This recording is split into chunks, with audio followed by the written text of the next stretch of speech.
All right. I will start by reading the meeting script and then we'll do roll call. Does that sound good? That's great. Okay. Pursuant to the California Governor's Executive Order N2920, this meeting will be held by virtual teleconference only with no physical location. Spoken comments via a computer will be accepted through the Zoom teleconferencing meeting. To address the board, go to zoom.us/join. Meeting ID is 962-7264-8373. When you wish to speak on an agenda item, click on Raise Hand. The moderator will activate and unmute speakers in turn. When called, please limit your remarks to the time allotted. Spoken public comments using a smartphone will also be accepted through the Zoom mobile application. To offer comments using a regular phone, call 1-669-900-6833 and enter meeting ID.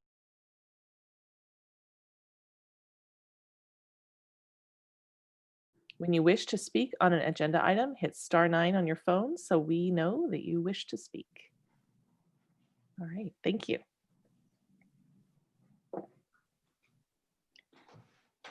And Mr. Nguyen, do you want to do roll call and kick off the meeting?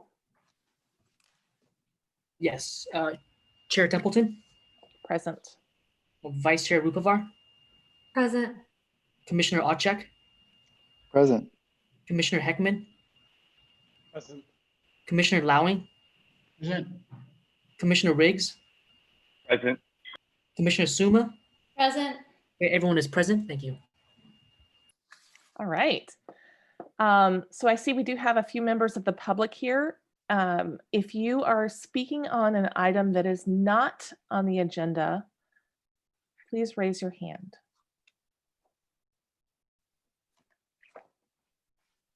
If you are speaking on an item not on the agenda, please raise your hand. Last call. If you're speaking on an item not on the agenda, please raise your hand.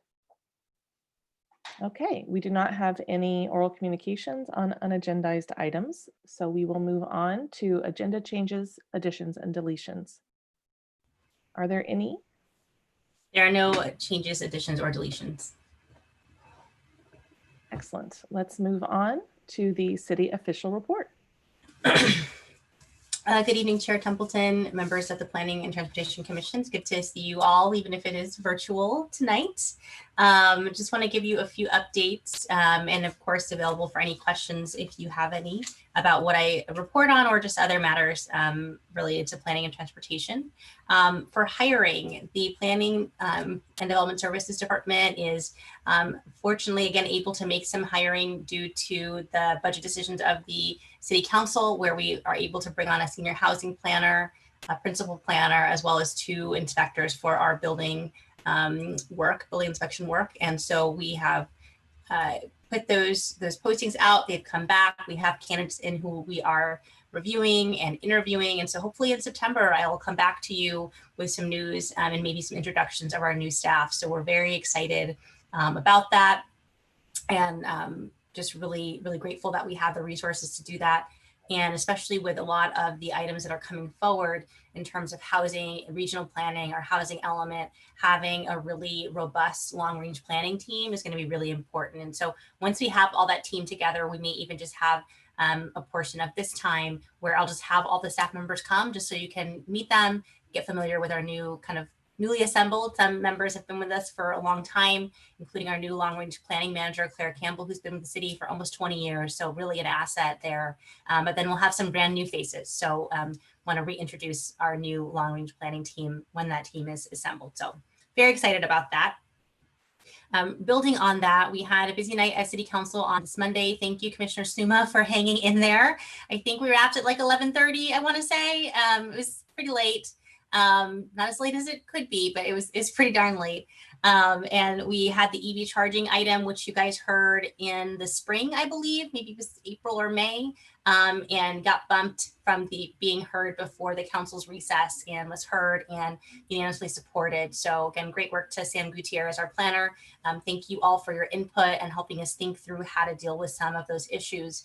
And we're excited to hopefully see, it has to go through second reading and then implemented, I believe, 60 days later. But again, on our path to helping more EV chargers be in more parking lots, as well as some more bike parking for those locations that want to provide more opportunity for bike parking. And right now, you probably heard the news that, bike sales, bike riding is up. We're hearing from one of our local bike retailers, they cannot stock enough bikes. They are like almost sold out of bikes. So really good news for walking and biking going on right now during the pandemic. We also had an item regarding Plan Bay Area and the regional housing needs allocation. A portion of that was heard at the previous council meeting, and the council did send a letter regarding Plan Bay Area. Comments for Plan Bay Area 2050 on the draft blueprint were due today, or are due today, I believe. So if you want to get some more in, I think I think they were due on Monday, I'm sorry. So hopefully you were able to take a look at that and opine, and the city council did send a letter, which was received. And then on Monday authorized a letter about the housing methodology to the Housing Methodology Committee regarding our preferred methodology for the regional housing needs allocation. That group, the Housing Methodology Committee, is meeting tomorrow, I believe at 10 a.m. And so if you want to join, you're able to participate in that meeting via Zoom. And they will continuing to discuss the preferred methodology to allocate RHNA to jurisdictions across the Bay Area. And they have said that they want to make their decision by the fall. I would say August, I guess technically isn't quite fall, but it's getting there. So maybe in September or October at one of their meetings, we will be hearing what the final methodology is. And we'll try to keep you as informed as we can. There is a lot of stuff frequently coming out of ABAG and MTC, and we try to both provide it via email, but also these oral updates. But it is rapidly unfolding. And so we try to give as much up to the minute information as we have.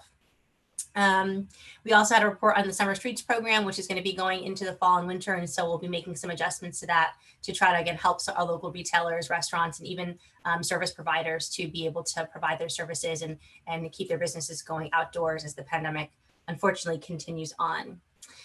Lastly, a few things. In terms of our agenda looking forward, the next meeting will be taking up the Castellea proposal and the EIR and beginning to chomp through that project and consider that. It also will be going to the Architectural Review Board for a hearing prior to coming to the Planning and Transportation Commission. We anticipate there may be more than one hearing with the Architectural Review Board, and likewise, the project will come back to the Planning and Transportation Commission as well. Just a reminder, you may be getting outreach or requests from different groups who are related to that project or stakeholders in the Castellea project who want to meet with you, which is totally fine. You will want to disclose at that hearing any information that was provided from those persons or those stakeholders that may be not present in part of the materials. And you don't want to have any communication that could end up being serial communication between yourselves. If a party wants to relay to you what another commissioner told them, we don't really want to have that happening to ensure that there's no Brown Act violations if those meetings are occurring. And after that, we plan on September 9th to have a couple of transportation items before you. So we'll be hearing from the Office of Transportation, which again has also been very busy as well. So those are the updates that I have for you, but I'm available for any questions if you have any. Thank you very much, Ms. Tanner. Any questions from the commissioners? I do. All right, Commissioner Lowing. Continued great job, Rachel, and you and the collective staff monitoring that, getting real data to analyze ongoing decision, just, superlative efforts. And I know it's the Public Works is also involved in that. You referenced, or the city manager did in the council meeting, that there are some expenses that are being incurred and or lost revenues. Are you actually tracking that to down to the number on a weekly basis? Or I'm quite sure that it's well worth what we're doing for the expenses, but it would be good to know what those are at the end of the project. Yeah, we did come back the envelope calculations regarding what are the expenses that we are incurring. Things that are relatively easy to calculate would be, the value of a parking space, for example. We know how many parklets we have, how many parking spaces are being taken up. And just to give an example, if a restaurant has 3 parking spaces they're taking up and they were to occupy those spaces with a parklet for a year, it's almost $30,000 worth of revenue. So about 27,000 and change. So it's a good amount for a small business.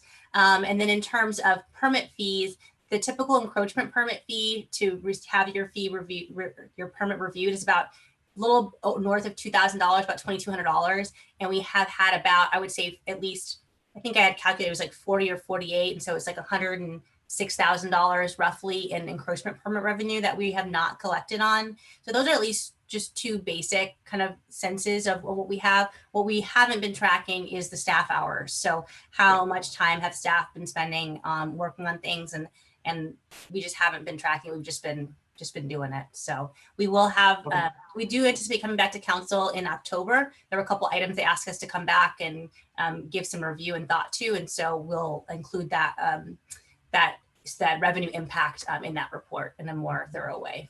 Okay, thank you. Thank you again. Yes, lots of public works staff, and shout out to Sylvia Starlack, Office of Transportation. She organized and is organizing our pedestrian and bike count. So really great job from her. Excellent. Thank you, Commissioner Lowing. Commissioner Suma is next.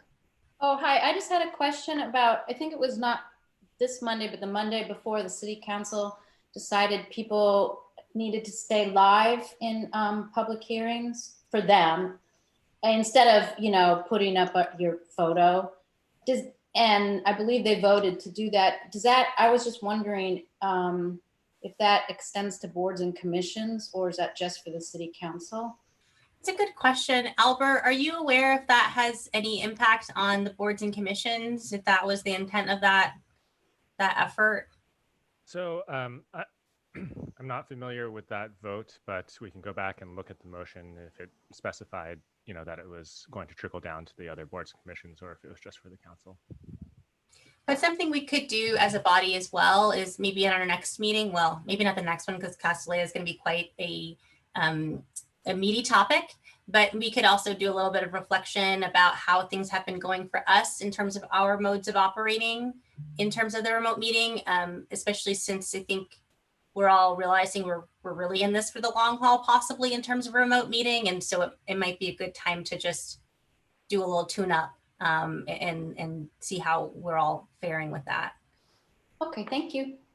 Great question. I think I want to chime in here too. I think it's a great point, Commissioner Suma. I would say that maybe for now we have a practice that you have, if you want to try and maximize the time that you're on screen, but you can turn it off if you need to, you know, refill your water or step away from the computer or something. Like, use your discretion. But I think I really enjoy seeing everybody's faces, and I'm sure the public does too. So, you know, to what extent you're comfortable until we have a chance to have that deeper discussion and vote on it. Just, you know, try and be visible so that we can feel like we're together. It's a great idea. Yeah. It's a deal breaker for me. I don't like showing people my home. I have to eat dinner during this time frame. I don't like stuffing my face in front of the public. And so if I take a bite, I'm going to turn it off. So to be candid, I won't participate in meetings if I have to stay on visual the whole time. Let's have that discussion later, but you don't have to at all. No one's making you do anything. I just put that on the record. I won't. I will not endorse that, and I'm not in favor of that. All right. Well, thanks for chiming in on that. Any other comments for staff or questions?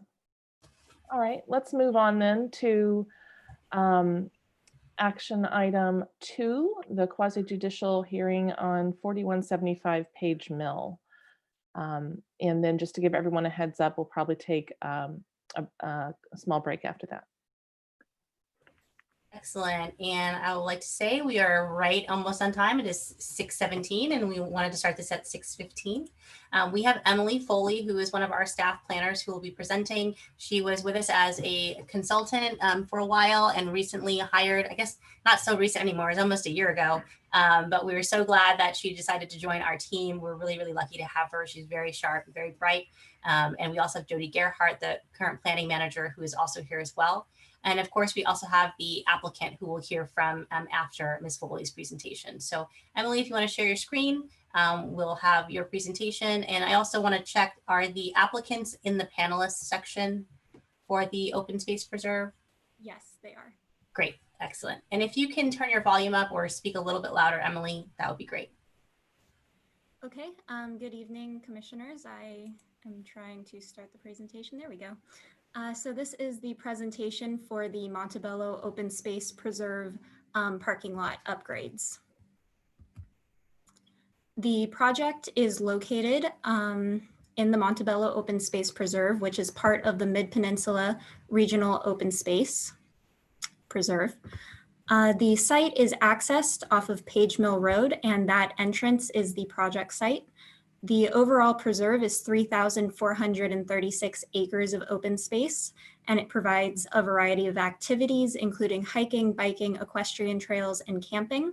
It is also connected to other open space preserves that are a part of the Mid-Peninsula Regional Open Space.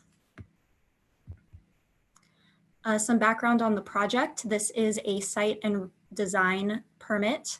It requires Planning and Transportation Commission recommendation before going to the City Council on the consent calendar. The zoning code doesn't include provisions for certain minor projects to go directly to the City Council, but in this case, because the project is over the threshold for excavation of 10 cubic yards, it goes to the Planning Commission. It has had no prior public hearings. And another thing to keep in mind for this project is ADA upgrades are non-discretionary in compliance with state laws. An overview of the project scope. This is primarily ADA upgrades. They are replacing an existing vault toilet facility and upgrading it from 1 stall to 2 stalls, as well as making it ADA accessible.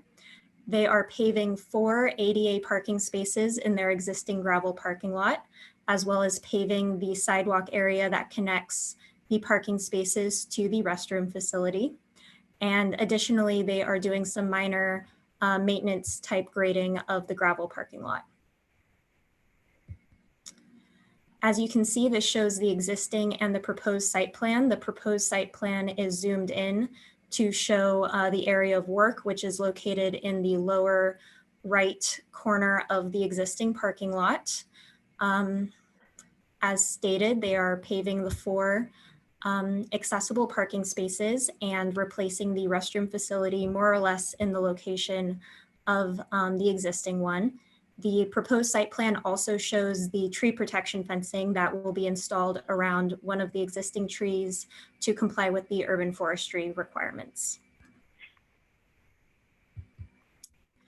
This shows the elevations for the proposed restroom facility. It is a precast concrete structure, and it is in a neutral brown color scheme that will not detract from the surrounding open space preserve.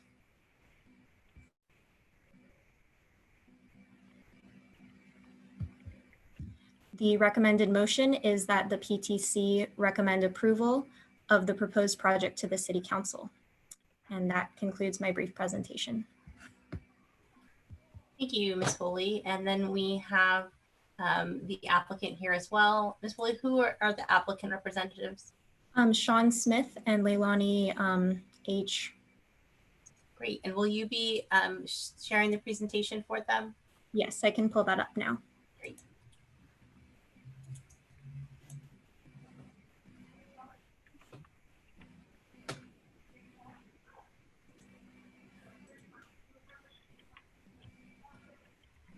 Great. And so Sean and Leilani, if you want to begin your presentation and just let Emily know when you'd like to advance the slides.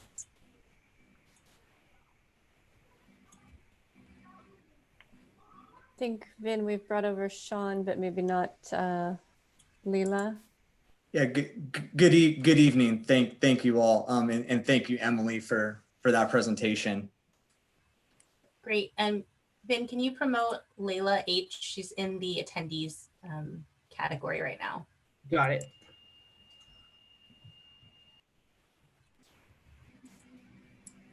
Great. Well, we have both of you now, and so when you're ready, you can start your presentation. Great, thank you. And good evening, Planning and Transportation Commissioners. My name is Sean Smith. I'm a capital project manager with the Mid-Peninsula Open Space District, and tonight I will present the district's Montebello Open Space Preserve ADA barrier removal project. A little background on the district. The district is an independent special district that has preserved nearly 65,000 acres of public land and manages 26 open space preserves. The district mission is to preserve a regional greenbelt of open space land in perpetuity, protect and restore the natural environment, and provide opportunities for ecologically sensitive public enjoyment and education. In the current pandemic, our preserves have become a much needed retreat for the mental and physical well-being of the Bay Area community. Next slide. In May of 2019, the district completed the American with Disabilities Act Self-Evaluation and Transition Plan Update. This transition plan evaluated the conditions of district facilities and preserves with current ADA codes and standards. From the transition plan's recommendations, the district created an annual ADA barrier removal project to systematically remove accessible barriers at district facilities and preserves. In general, these projects include modernization and ADA upgrades to restrooms, accessible parking and pathways, easy access trails, signs, and other amenities. Within the past 5 years, the district has successfully installed new restrooms and improved ADA access at La Honda Creek, Bear Creek Redwoods, and Prisma Creek Redwoods open space preserves. For the district's maiden ADA barrier removal project, staff prioritized the replacement of 3 dilapidated restrooms and accessible parking stalls based on input from our Land and Facilities Department. This project includes 3 sites: Windy Hill Preserve, Russian Ridge Preserve, and our proposed project tonight located at the Montebello Open Space Preserve in the city of Palo Alto. The Montebello main parking area is located directly off Page Mill Road after a short drive west from Interstate 280.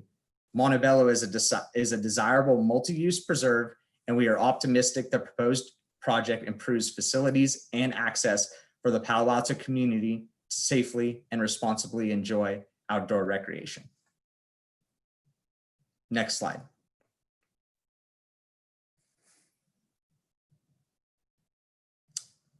The Montebello improvements include removing the existing dilapidated single stall vault restroom and installing a new double stall ADA and California Building Code compliant CXT vault restroom.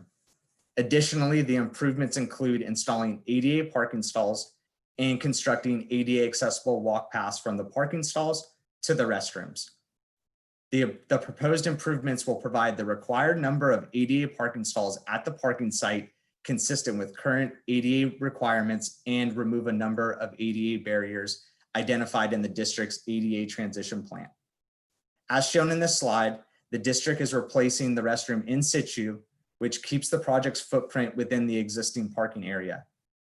Accessible parking stalls will be consolidated near the restroom, and accessible walk paths will facilitate access to the preserve's features. Installing a vault toilet eliminates trenching for utilities, which allows for the lightest touch on the environment. Additionally, a vault toilet is an economical facility which allows the district to self-perform routine maintenance in an orderly and sanitary manner. Next slide. As I previously mentioned, the district implements a gentle touch on the environment to execute project goals. The restroom is sited in a manner to blend into the surrounding vegetation and terrain. The building is dressed in natural colors for a delicate influence on the view corridor. As shown in this slide, the new restroom will tuck into the gently sloping terrain and is surrounded by existing trees and vegetation. Also, the design studied stormwater quality implications and created a design to minimize the impervious footprint in the parking area. Next slide. The CXT double vault restroom is a district standard restroom upgrade to manage increased user capacity and implement an orderly maintenance plan.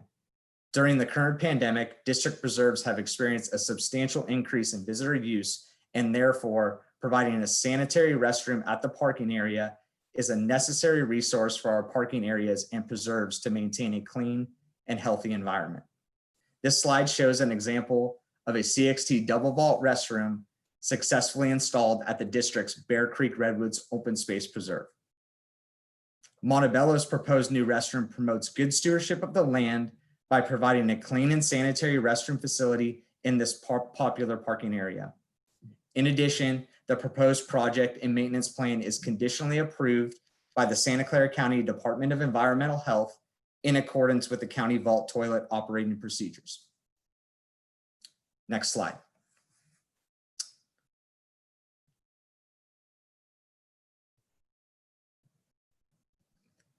This concludes our presentation for tonight. Thank you all for your consideration of our project this evening. We are optimistic that the proposed improvements are consistent with city and district shared open space land use goals to protect, conserve, and enhance responsible outdoor recreation use for all visitors at the Montebello Open Space Preserve. Thank you for the opportunity to present this evening, and I'm happy to answer any questions at this time. Thank you, Mr. Smith. I think that concludes the presentations from staff and the applicant, and turn it back to you, Chair Templeton. All right. Thank you, Mr. Smith and Ms. Foley. Commissioners, please raise your hands. I see Commissioner Suma first. Hi, thank you for the presentation, and I just really want to thank MidPenn for upgrading the facilities for persons with disabilities. I think it's really important that people with disabilities can also use open spaces to the extent that that is possible. And I'm very happy to hear about these upgrades, and I'm ready once everybody has had a chance to speak. If you need a motion, I'd be happy to make one. Thank you, Commissioner Suma. Thank you. Any other comments from commissioners? Commissioner Heckman.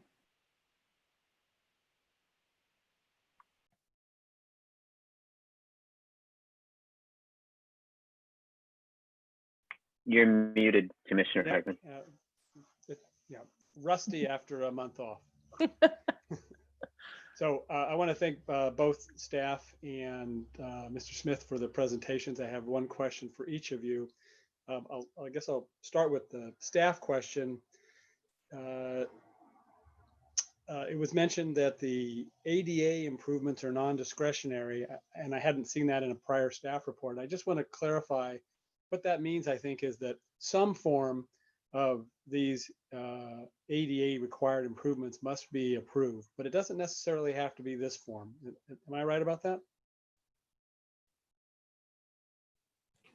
So I think what— Yeah, that's accurate. Yeah, there you go. Thanks, Albert. Okay. I don't have any issue with these. I just wanted to understand the terminology better. And then the question I had for Mr. Smith is whether your barrier removal project includes accessibility improvements to any of your trails. Good question. So this scope of work improves access to the trailhead. This particular project does not include any trail enhancements, but part of our overall district goals and ADA transition plan goals is to identify and locate trails that can be made accessible throughout our preserves district-wide. Excellent. Thank you. Those are my questions. All right. Thank you very much. Commissioner Lowing is next. Yeah, I had a quick question that was related to that. In terms of the ADA, how long can something go non-compliant from Palo Alto standpoint? Well, I think I'll go ahead, Albert. For public facilities, the requirement in the ADA is for the public agency to prepare a transition plan to explain how and when, first to identify barriers and then to explain how and when they plan to address those barriers. Once that transition plan is in place, your duty is to carry it out. But there's no specific time limit in which you have to do so. Who's that report submitted to? It is just a locally prepared and maintained plan. Okay. And then just a quick question about when do you think construction might start if you get the approvals? That'd be to Mr. Smith. Maybe. Yeah, good question. So as we move through the approvals, we'd be targeting about mid to late September mobilization, and the total project duration is estimated at 1 month. yes. Excellent. Yeah, I think it's a great job what you're doing up there, and just making it more accessible and more inclusive is just wonderful. So thanks much. All right, thank you, Commissioner Lowing. I'm in agreement. I think this is a great project. I'm very excited about it. So let's go back to Commissioner Suma for her motion.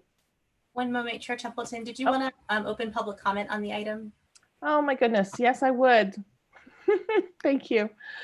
All right, if any of our attendees wanted to speak on this item, please raise your hand in the public.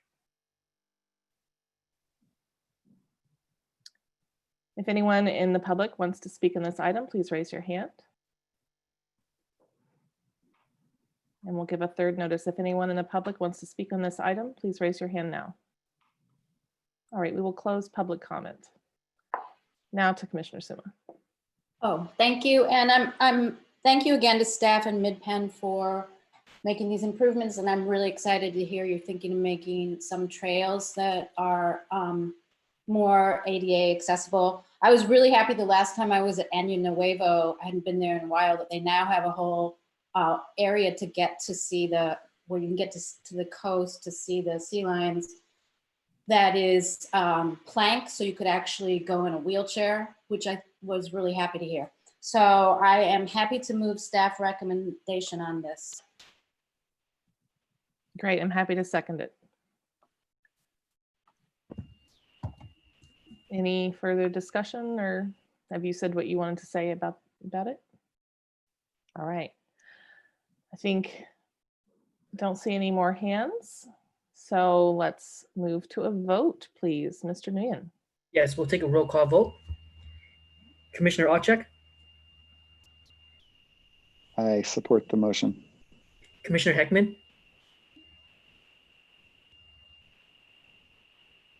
Unmute. I think he's working on it. Yeah, my space bar did not unmute. Aye. Commissioner Lowing, Yes. Commissioner Riggs, Aye. Vice Chair Rupavar, Yes. Commissioner Suma, Yes. Chair Templeton. Yes. The motion carries 7-0. Thank you. Excellent. All right. Thank you, everybody. And thank you again to staff for the presentations and to the applicant. It's very helpful. Okay, moving on to agenda item number 3, public hearing, quasi-judicial legislative item on 788 San Antonio Road. Excellent. Thank you, Chair Templeton. This project, 788 San Antonio, has been before you before, most recently last fall, if you can remember, all the way back September 11th to 2019. So we're almost back to that date, which is just, man, time flies. So this is a project for 102 units of housing on San Antonio Road. And when it was before us last time, we had a very robust discussion with commissioners really thinking about what the future of this area might be like. And so it's a great opportunity to think not just about what it could be like, but what it might be like in the very near future with this project. And as you all know, housing remains a top priority, both not only for the City Council, but if you look at the National Citizen Survey, which Palo Alto participates in, it is year after year one of the top priorities of the citizens as well, and the participants in that survey, which is representative of our community. And so this is a great opportunity to advance that key priority. We have Sheldon Ossing, who is with us this evening. He is one of our contract planners. And as you know, we have very few left as we have tightened our belt and also done a lot of hiring in the last year. But Sheldon's been carrying this project, and we want to make sure that it got across the finish line with the same planner who has been shepherding it thus far. So we're really delightful to have him. And then we also have Jody Gerhardt, our manager of current planning, who is with us also to answer questions. So we're going to hear from Sheldon first, and then we will go to the applicant, who also has a presentation. As you can see, this item is set to be a bit lengthier than the previous one. a lot more moving pieces than just a restroom and ADA upgrades. And so please do take notes and feel free when we have question time. If you've got to go back to a slide, we're happy to go back to those for you. So Sheldon, if you want to share your screen and begin your presentation, we're ready. Sure. I know sometimes that the commission or boards, they want to have disclosures. Is that something that they want to do at this point? Through the chair. Yes, of course. Does anyone have any disclosures about this property? Please raise your hand.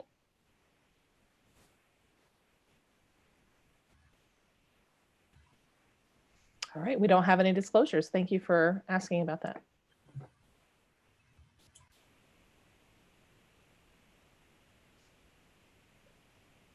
Okay, thank you. So it's a pretty complicated project. There's a lot to unpack. So I just wanted to give you a little bit of overview. We'll be talking about this evening, but I'll be talking about a project overview, a little bit of background, includes a site context, a little bit about where we are with the housing incentive program at this point, a little bit about the proposed project and the various components that are requested, including the comprehensive plan amendment, the zoning text amendments, the subdivision, tentative map request, as well as the variance. Also, there's environmental impact report subject to CEQA, California Environmental Quality Act, and then we have some recommendations on the project. So the project includes 18 parcels totaling just under 10 acres between Middlefield Road and East Charleston Road, with all but one parcel being on the east side of San Antonio Road. The eastern property lines of these properties form the boundary between Palo Alto and the city of Mountain View. So these properties are located across from the Greenhouse neighborhood. These properties are otherwise under separate ownership. Two of the parcels at 788 and 796 San Antonio Road are at the intersection of Leghorn Street and San Antonio are proposed to be merged and developed with a mixed-use project. So this proposal serves as the catalyst project for the larger program area. And so that program area is highlighted, outlined in yellow, and the development project area, which we will refer to in the presentation, is outlined in orange. The project proposes a 4-story mixed-use building with 102 dwelling units and approximately 1,800 square feet of commercial on the ground floor. The building would have a floor area ratio of 2.0. And based on the existing zoning and comprehensive plan, the project could not be built. So therefore, they need to do a number of requests. And those include the comprehensive plan amendment. In particular, there's one implementing program from the comp plan that states housing opportunity sites need to be removed from the San Antonio Road in lieu of concentrating those in the downtown area, as well as California Avenue. So that amendment is to the program to increase housing on the San Antonio Road. We also have zoning ordinance to be amended by expanding the housing incentive program to these areas in the program area. For the development project, there's also typical entitlements such as the architectural review, the subdivision, and there's also variance requests. So all of these are discretionary actions, and the comprehensive plan amendment, the zoning text amendment, legislative items, as well as the subdivision and variance are subject to the purview of this commission. And so you'll be giving a recommendation to the city council, and the architectural review component will be under the purview of the ARB. So if you discretionary action, there's an environmental impact report prepared and in circulation now and addresses some of the potential environmental impacts. And then finally, we have the recommendation for approval. So a little bit of background here. The project has had several meetings, starting with 2 pre-screening meetings with the council to discuss potential increases in density and changes to the zoning ordinance. At those meetings, it was acknowledged that there are some trade-offs between commercial space and housing. But in general, they did proceed, the applicant did proceed with the project. The Planning and Transportation Commission almost a year ago did conduct a scoping meeting for the project. The scoping meeting was for the environmental impact report and talked about the various issues that would be studied. And then the ARB also had 2 prior hearings this year. And then the applicant on their own sponsored a community meeting. This was conducted last week virtually, and they had several people that participated in that. A little bit about the site context. Middlefield Road and East Charleston are major intersecting streets within the program area and include transit connections for the area. San Antonio Road is 80 feet wide from curb to curb. It includes 4 lanes and a landscape median with a left turn pocket. The corridor includes detached sidewalks that are 5 feet wide, and bicyclists do share the traffic lane. A new 300-room hotel is currently under construction. That's just down the block at 744 San Antonio Road. This was approved as well as with a 2.0 FAR, so it represents a similar scale project in relation to the property size. And there is a 24-foot special setback along San Antonio Road, as well as a 15-foot special setback along Lakehorn Street, which could be used to accommodate additional bike facilities in the future, if so be it. To the west of the project and across San Antonio Road are 228 condominium housing units that are 3 stories in height on the 15-acre site. This development is known as a greenhouse. The buildings are over 150 feet away from the project site, and the project site is also adjacent to within the vicinity of several 1-story commercial buildings that were built in the 60s and 70s. So these low-rise commercial developments currently dominate this corridor. The area is gradually being developed with other buildings that rise to a maximum of 50 feet. Another notable development is the Tau Court campus with a similar mass as proposed. The height lies at the intersection of San Antonio Road and East Charleston. So the Housing Incentive Program was adopted to implement the comprehensive plan policies to promote additional housing production in the city. This includes a holistic approach that allows additional floor area, lot coverage, rooftop gardens to count as open space, and streamlined parking requirements. The HIP, as it's known, currently enables development having floor area ratio of up to 1.5 to 1 in the CS zone along El Camino Real. HIB also provides a waiver for lot coverage requirements. Currently, the maximum lot coverage is 50% of the lot area, among other incentives to encourage additional housing. In comparison, the HIP allows a floor area ratio of up to 2.0 in the CC2 district and 3.0 in the downtown area. So for the proposed project, it's located at the intersection of San Antonio Road and Lakehorn Street, as mentioned before. It includes 2 parcels that would be merged. It would be about 1 acre in size. The 2 existing buildings on the site would be demolished. One of the buildings at 7088 San Antonio, which is right at the corner there at the intersection, is determined to be eligible for listing on the State Historic Register. As mentioned, the site does include special setbacks, San Antonio Road 24 feet and Lakehorn 15 feet. There are 4 trees that are proposed to be removed. 3 of those are protected trees along Lakehorn Street to allow for the street improvements. The project proposes 4-story mixed-use building, and the commercial ground floor space most likely would be like a cafe type of use. Of the 102 dwelling units, 32 are studio units, 66 units are 1-bedroom units, and then you have 2 2-bedroom units. These range in size from 500 square feet to approximately 1,200 square feet in size. 16 of the units will be below market rate restricted units. And the project does include 2 levels of basement parking with the garage access from Lakehorn Street. A prior iteration of the project included 1-level basement with stackers. After listening to the public, they decided to go with the 2 levels of basement parking with no stackers. The primary access from San Antonio Road to residents. This is the only accessible access into the building. A secondary pedestrian access is off of Lakehorn Street. So in order to implement the project, the following is necessary, as I mentioned: comprehensive plan amendment, as I'll speak to all these in separate slides, the zoning text amendments, subdivision, the variance, and architectural review. So there are several comprehensive plan programs and policies that need to be advanced by implementing the implementation of within the program area. However, one program that's L2 4.1, the land use element of the comprehensive plan, indicates that San Antonio Road housing inventory sites, as shown in the 2015 and 2023 housing element, should be removed in favor of concentrating residential density in the downtown California areas. The idea there was to move some of these housing densities over to where there was more transit-rich areas. So to further support this land use policy, and considering future demand for housing, staff recommends an amendment to this program to ensure complete consistency. So we would amend the housing element to increase selected housing sites along San Antonio Road and increase residential densities in downtown California Avenue.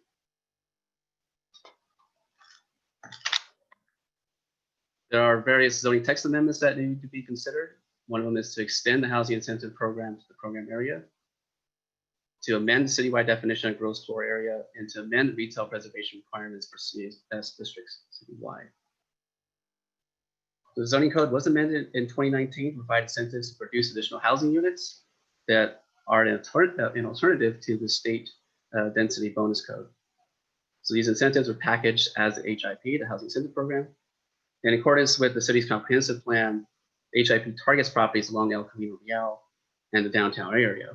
And specifically, the CS district properties along El Camino Real are eligible to use this HIP as well. So the HIP does include several provisions that incentivize the housing production. The proposed amendments would further these incentives for housing production, clarify, modify existing standards, and add the San Antonio corridor to this program. So one of the things is to allow up to 2.0 FAR, which is 0.5 higher than what is allowed along El Camino Real for CS zone properties. But it would be the same for CEC2 zone properties elsewhere in the city. And the same FAR as I mentioned before that was approved for the hotel just down the street. The 2.0 FAR is proposed within the program area due to the area's greater height limits and surrounding land uses. So while there's residential properties across San Antonio Road, the immediate area does not have other sensitive land uses and abuts light industrial and commercial land uses in the city of Mountain View. The other component is to apply development standards for building height and setbacks and other development standards to remove the 30 units per density limit. So there would not be any density limit as long as it meets other development standards. So this would allow for design of the building and the site to provide necessary aesthetic qualities to be consistent with the architectural review findings. The other component is to allow rooftop garden area to count for up to 60% of the required open space. This would allow, again, for more flexibility in design of projects. Another component is to allow for reduced parking for small retail. So this would exclude the first 1,500 square feet of ground floor retail from the retail parking requirements for mixed-use projects. This development project is being proposed. It's not proposed to utilize this exemption. However, it could be considered as part of the HIP for other potential projects within the program area. And lastly, for the zoning text amendments for the Housing Incentive Program, we'd be encouraging 100% affordable housing projects by extending these same provisions that support 100% affordable housing projects to the program area. The other component of the zoning text amendments is to add a gross floor area exemption. The city uses this gross floor area along with floor area ratio to help regulate the size of buildings on the property as well as its intensity. The definition states what's included and what's excluded from the calculation of gross floor area. Basement parking garages within the commercial zone are generally exempt from the gross floor area unless the space is deemed usable for commercial uses by the planning director. So staff does propose an amendment here. There's sometimes there's some ambiguity to this current code definition that would, in basement areas, exempt electrical and fire equipment rooms. So other basement areas could be determined exempt at the discretion of the director. And this is for areas that do not increase the intensity of the use of the site as minimum necessary area to comply with regulations. So these areas will not generate additional parking demand. And since these areas are below grade, they will not directly add to the bulk of the project. Areas for trash and recycling will continue to be counted as we're trying to encourage these facilities above ground. The last component for the zoning text amendments is to amend the retail preservation. The purpose of retail preservation is to maintain the amount of retail-like ground floor space in the city. So providing retail space on sites is sometimes challenging for housing developers. We recognize there's sometimes this tension between preserving retail and providing housing. So the project site, development site does include about 6,000 square feet of retail space. The applicant proposes to build approximately 1,800 square feet of the retail floor area and requests a partial exemption from the retail preservation ordinance to exempt the remaining 4,100 square feet of retail space. So for sites that are substantially more retail space, redevelopment for housing becomes less attractive for a couple of reasons. So first, it reduces the amount of floor area that can be dedicated towards housing units. And secondly, retail area must be parked. And that adds additional cost to the project. So the ordinance does require replacement of ground floor retail space permitted as of March 2nd, 2015, with another retail use. And the ordinance does notice 2 grounds for requesting a waiver or adjustments to the retail preservation requirements. And these include economic hardships and alternative viable active use. So documentation is required to prove these grounds that they have merit to warrant such waiver or adjustment, and the bar to grant these are high. So we are recognizing also that the CS district is automobile-oriented retail versus pedestrian-oriented retail, and while we'll likely see more pedestrian-oriented retail and higher density residential projects from the corridor. So staff does propose that the council consider adding to the ordinance a partial exemption from the retail preservation for residential high density. So these are projects with 30 units or higher per acre on a mixed-use project on CS zone properties, except for areas that have a ground floor or retail combining district overlay that protects the retail. And so this proposed waiver exemption would allow for replacement of retail and retail-like uses within housing and replace with a minimum of 1,500 square feet of retail space. The next component of the project is a subdivision, and the request is of a lot merger. It's a 1-lot condominium subdivision for 102 units, and as well as the retail space that acknowledges the common areas.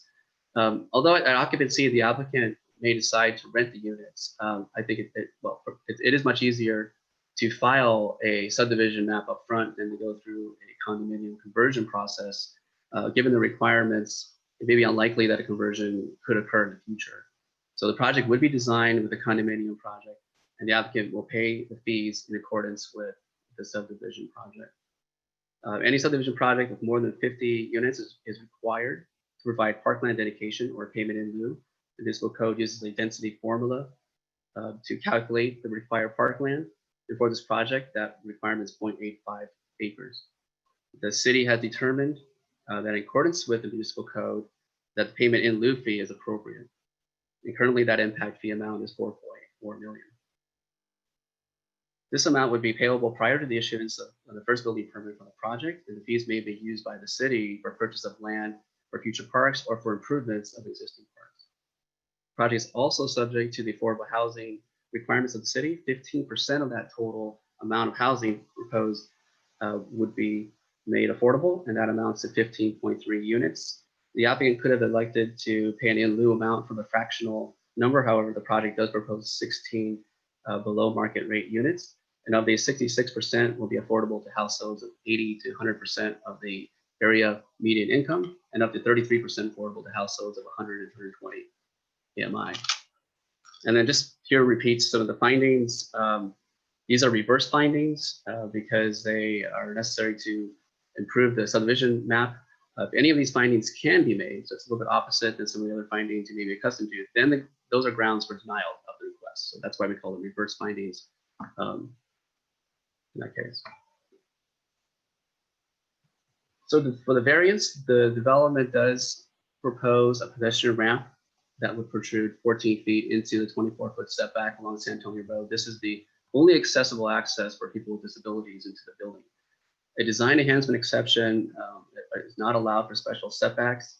A strict application of this special setback to the applicant's project site would deprive the property of privileges enjoyed by other property in the vicinity. There are other properties along San Antonio Road that have the same, or subject to the same setback. However, they don't have a second special setback, such as Leghorn, as the subject property does. And there are other notable properties along San Antonio that do not meet this setback. As noted in the staff report, some of them are at 19 feet, 16 feet, or 17 feet, and they were built after the special setback was established. We do have a condition of approval to address potential future mobility improvements along San Antonio Road. As I mentioned earlier, this 24-foot setback may be an area that the city wants to include some bicycle improvements to connect to other transit in the area.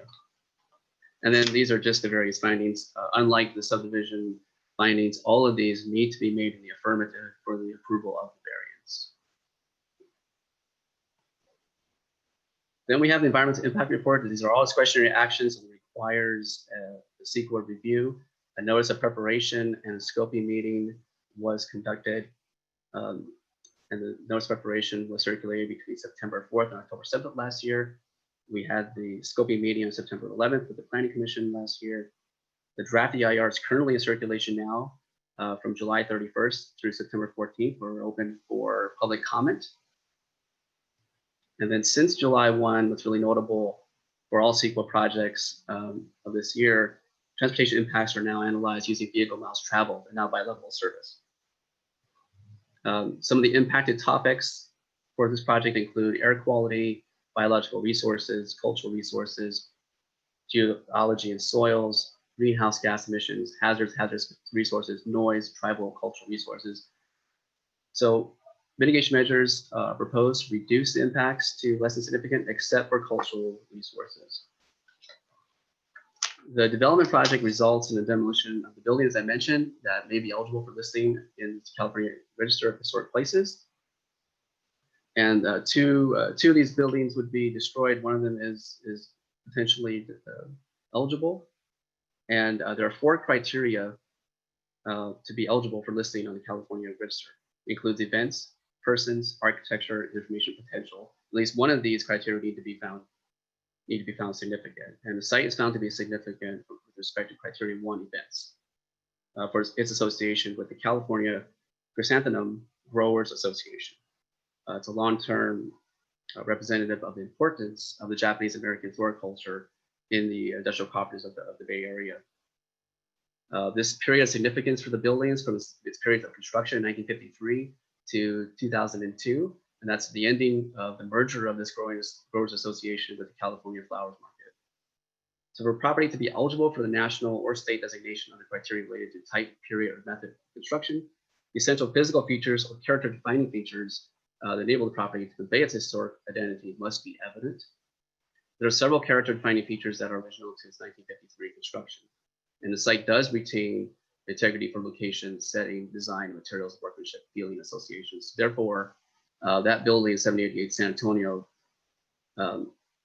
is eligible for individual listing in the California Register under criteria events 1. So there are going to be mitigation measures.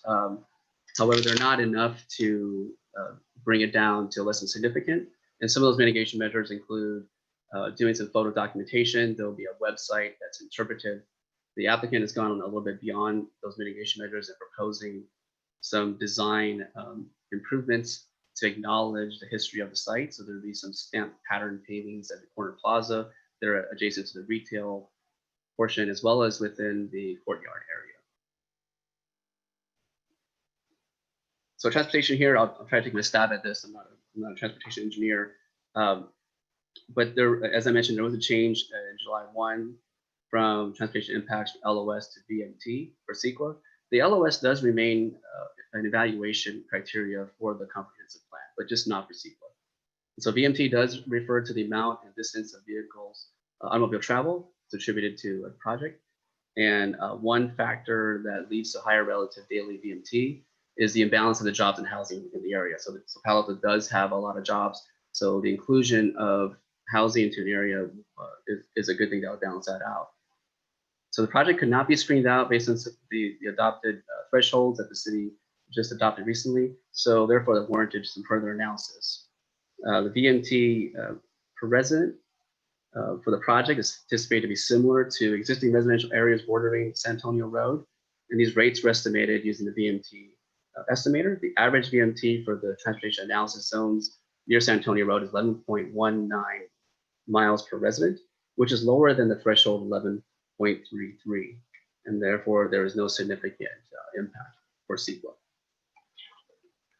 Okay, we're almost there. So with the next steps for the project, we have the ARB meeting scheduled for next week. We have to complete the CEQA process. Right now is a public comment period. So we'll be accepting comments through this meeting, the ARB meeting, as well as any written comments that may come in. We have to develop a response to comments. Depending upon the level of comments, it could take some time, and then develop a final environmental impact report that could be any edits that we need to do or revisions to the draft EIR. And then we need to schedule a meeting with the city council considering the recommendations that we get from this commission as well as from the ARB. We're anticipating that to be sometime October or November. So with that, we have four recommendations. One is to consider the draft EIR. The other is to recommend that City Council adopt record land use action, approving the tentative map and the variance, subject to the findings and conditions of approval. And then also to recommend that the City Council adopt the attached ordinance for the various zoning text amendments related to the housing incentive program and the changes to the retail waiver and the definitions. And then recommend that the City Council adopt the attached resolution for the comprehensive plan amendment. So that concludes my presentation, and be happy to answer any questions. The applicant is also here with their presentation. Thank you. Thank you, Mr. Ossing. And with the chair's permission, we'll hand that over to the applicant to do their presentation. Thank you. That'd be wonderful. Can I ask a question before we do that? Because the applicant might be able to answer the question in the flow of his presentation. Sure. Is that okay, Chair? I can hold it, but I just feel like from efficiency it's fine standpoint. if it's contained. Yeah, go for it. I just want to hear about, there were some comments in the staff report about ARB, and one of them I wanted to flag. It was a TNC pickup and drop off suggestion, and I wanted to see how that had been handled and what the thinking was there. It just, I wouldn't have recommended it, and so I wanted to see if that had been retained, if that just been responded to, how that was embedded in what was being proposed. All right, thank you. And just to explain the order of operations here, so after the applicant does their presentation, we'll have a brief amount of time for technical and clarification related questions. Then we'll go to public comment, and then for the rest of the discussion will be held amongst the commissioners after that. Thanks. And your applicant can begin their presentation. Thank you. Great. Go ahead. I think that Ted is with us. Is that Ted O'Hanlon? Are you doing the presentation? Yes, I am. Okay. You see and hear me? Okay. We do see you, and we hear you, and we see the presentation. So Great. Go ahead. Sheldon, you're going to advance it when I ask you to, right? Yes. Okay, thank you. Introduce myself to the commission. Again, my name is Ted O'Hanlon. I'm the project manager for this, working closely with the owners on this project at 788 San Antonio. Sheldon, could you move us forward? I thought I'd start my brief presentation with a little bit of how we got here. Starting way back at the beginning when we acquired the site in May 2018, there was a yield study done based on the existing zoning, which included not a whole lot of housing units and some office and a pretty significant chunk of retail. So our thoughts were to utilize some state density bonus law in order to provide a variety of housing, and also a rezone to an RM40 and really a pure play residential proposal. We had the pre-screening with the council in October 2018, and the overall opinion was favorable. We'd like to hear more. So we took that as a sign to continue to explore what we thought was a good vision for housing. Shortly after that October meeting, the city approved the housing incentive program focused on El Camino and downtown. And our thinking was, that's some good criteria and a great way to create some housing, but we're on San Antonio. So given that, the suggestion from staff was, well, we'd recommend you do another pre-screening with City Council. So we took them up on that, and we went back in March 2019 with a proposed building that was using a 1.5 FAR, also incorporating a ground level retail presence, which we were advised in October would be favorable for the project. And as you could see, we scaled up pretty significantly the number of units as we go along the continuum of existing zoning to state density to using something that Palo Alto's created for themselves with the housing incentive program. Again, we left that meeting feeling that there was an appetite on City Council to learn more about housing opportunities on San Antonio Road. but we really started looking more closely at the housing incentive program and thought there was good reason to utilize a 2.0 FAR. And also respond to another thing that we had heard in our 2 previous council pre-screenings, is we're in a little bit more of a commercial area of the city. So we thought it would be appropriate to design this building for more units, but smaller units, not necessarily directed at families, which would have been more predominantly 2 and 3 bedroom units. And we ended up with this mix of pretty significant on the smaller size units, where the studio is of about 500 square feet, a big chunk of 66 1-bedroom units that range anywhere from 600 to 700 square feet, and then just a little handful of 2-bedroom, 2-bath units, which take advantage of that street corner on Lakehorn. Sheldon, would you advance? We continue to think this is a great idea because of our proximity to housing and the advantages of housing near jobs. If you look at the larger dots on this 1-mile radius map, you can pretty quickly back into the fact that this site is within 1 mile of about 10,000 jobs. Sheldon, would you go next? And then we also thought that, this site has some logistical advantages to it. It's got good proximity to 101. It's got a 1-mile proximity to the San Antonio Caltrain station, which is a straight shot. And then locally, with some of the bus and shuttles that run in Palo Alto and between cities, we saw some good connectivity there. And then more important of all was the advantage that cyclists would have with this site, particularly being a 5-minute bike ride to Google's world headquarters, which essentially would be accessible by riding a bike down Leghorn Street to Rengsdorf. And Rengsdorf has a bike lane over that overpass to 101. And that's not just Google's world headquarters there. We all know that there's a lot of significant businesses and jobs over in that stretch of North Bayshore. Sheldon, go ahead. So again, the project overview, 102 units. It's really critical to be able to utilize the housing incentive program. We're beneath the 50-foot height limits that the CS zone allows. We have adapted the parking to, instead of 1 level that was stacker centric, to now 2 levels below grade.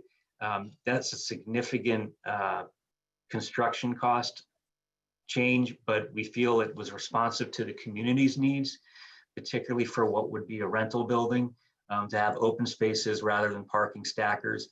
And this also now includes 20 spaces that would be dedicated to retail that the building would have. And again, going back to that idea of this being a great cyclist location, our bicycle parking, the long-term bicycle parking, 102 bikes, is on the ground level. In frequent cases, in multifamily buildings, your bicycle parking is somewhere below grade, probably near all the cars. This is adjacent to the lobby, behind nice shiny glass, and it will really show that this is a bicyclist building. It also has repair stations and bike cleaning apparatus, as well as short-term bicycle parking on the exterior, particularly for the cafe. We have been cognizant and very conscientious of using and providing inclusionary housing with 16 units provided based on a 15% contribution. We also noted recently the strategic economic study that was commissioned by the city to look at alternatives to the 15% contribution, be it 20 or 25%. And, based on our observations and reviews, we would align ourselves with saying that that one has a lot of truth in it, as far as saying 15%, as far as Palo Alto seeing projects, that's about, it's a very slippery slope above 15%, such that, if construction costs keep going up and rental rates get soft, then, 2023 might not be as great for this as one might think. But again, going back to something Sheldon mentioned in the subdivision map, when we maneuvered this project to go from 1 and 2 bedroom for sale units, and we said, you know what, let's make this kind of professionals and more singles and maybe young married couples type of building. We also made a commitment to ourselves to say, this is going to be a rental project. We're going to lease this thing up. Because we had gone so far down the road with the subdivision map, we decided to continue with it because it's a bear of an application. And maybe 5, 10, 20 years down the road, perhaps there might be a conversion to for sale condominiums in this building, like in other cities do from time to time. But it would really very much be put on the shelf. And we would operate this again as a rental. Sheldon, go ahead. The objectives of the plan, this was outlined somewhat in the EIR. This was something that we took when we first studied the site. The site is a housing opportunity site in the comp plan. And we think that there are good residential routes in this area between the Taub Corrette Center and the greenhouse to have more residential in this area and more people who would live there rather than just work there. Our project, given the unit sizes and the BMR components, will serve a variety of renters and a variety of income levels. And again, going back to that bicycle idea, this is going to encourage an alternative transportation use, particularly for that connectivity to the San Antonio Caltrain station. And I think for Palo Alto, it's a good project because it shows that Palo Alto can implement something such as the housing incentive program and create housing rather than other projects that might come in and try to utilize the state density bonus law or other state laws to increase housing density. And again, we're 102 units, and that's a pretty significant contribution towards a city that has a goal of 300 units created per year for 10 years. Sheldon, go ahead. We wanted to try to quantify what is the community benefit of this project. Earlier this year, we noticed that housing was a #1 priority of the city council. And there was also kind of an interesting subtext to that. It said that the housing in and of itself is the public and community benefit. There is a particular interest in affordable housing too, and we feel like we're providing both. So we're really hitting #1 on the city council's objectives for 2020. Turner Center, which I'm sure a lot of you guys on the Planning Commission are familiar with, at UC Berkeley, published this study in March 2020 to try to quantify, we use it to try to quantify what's the dollar value of what we're proposing to the city of Palo Alto. So if we're seeing this at $600,000 per unit, the estimated value of this community benefit on a dollar basis is $9.6 million. Sheldon, go ahead.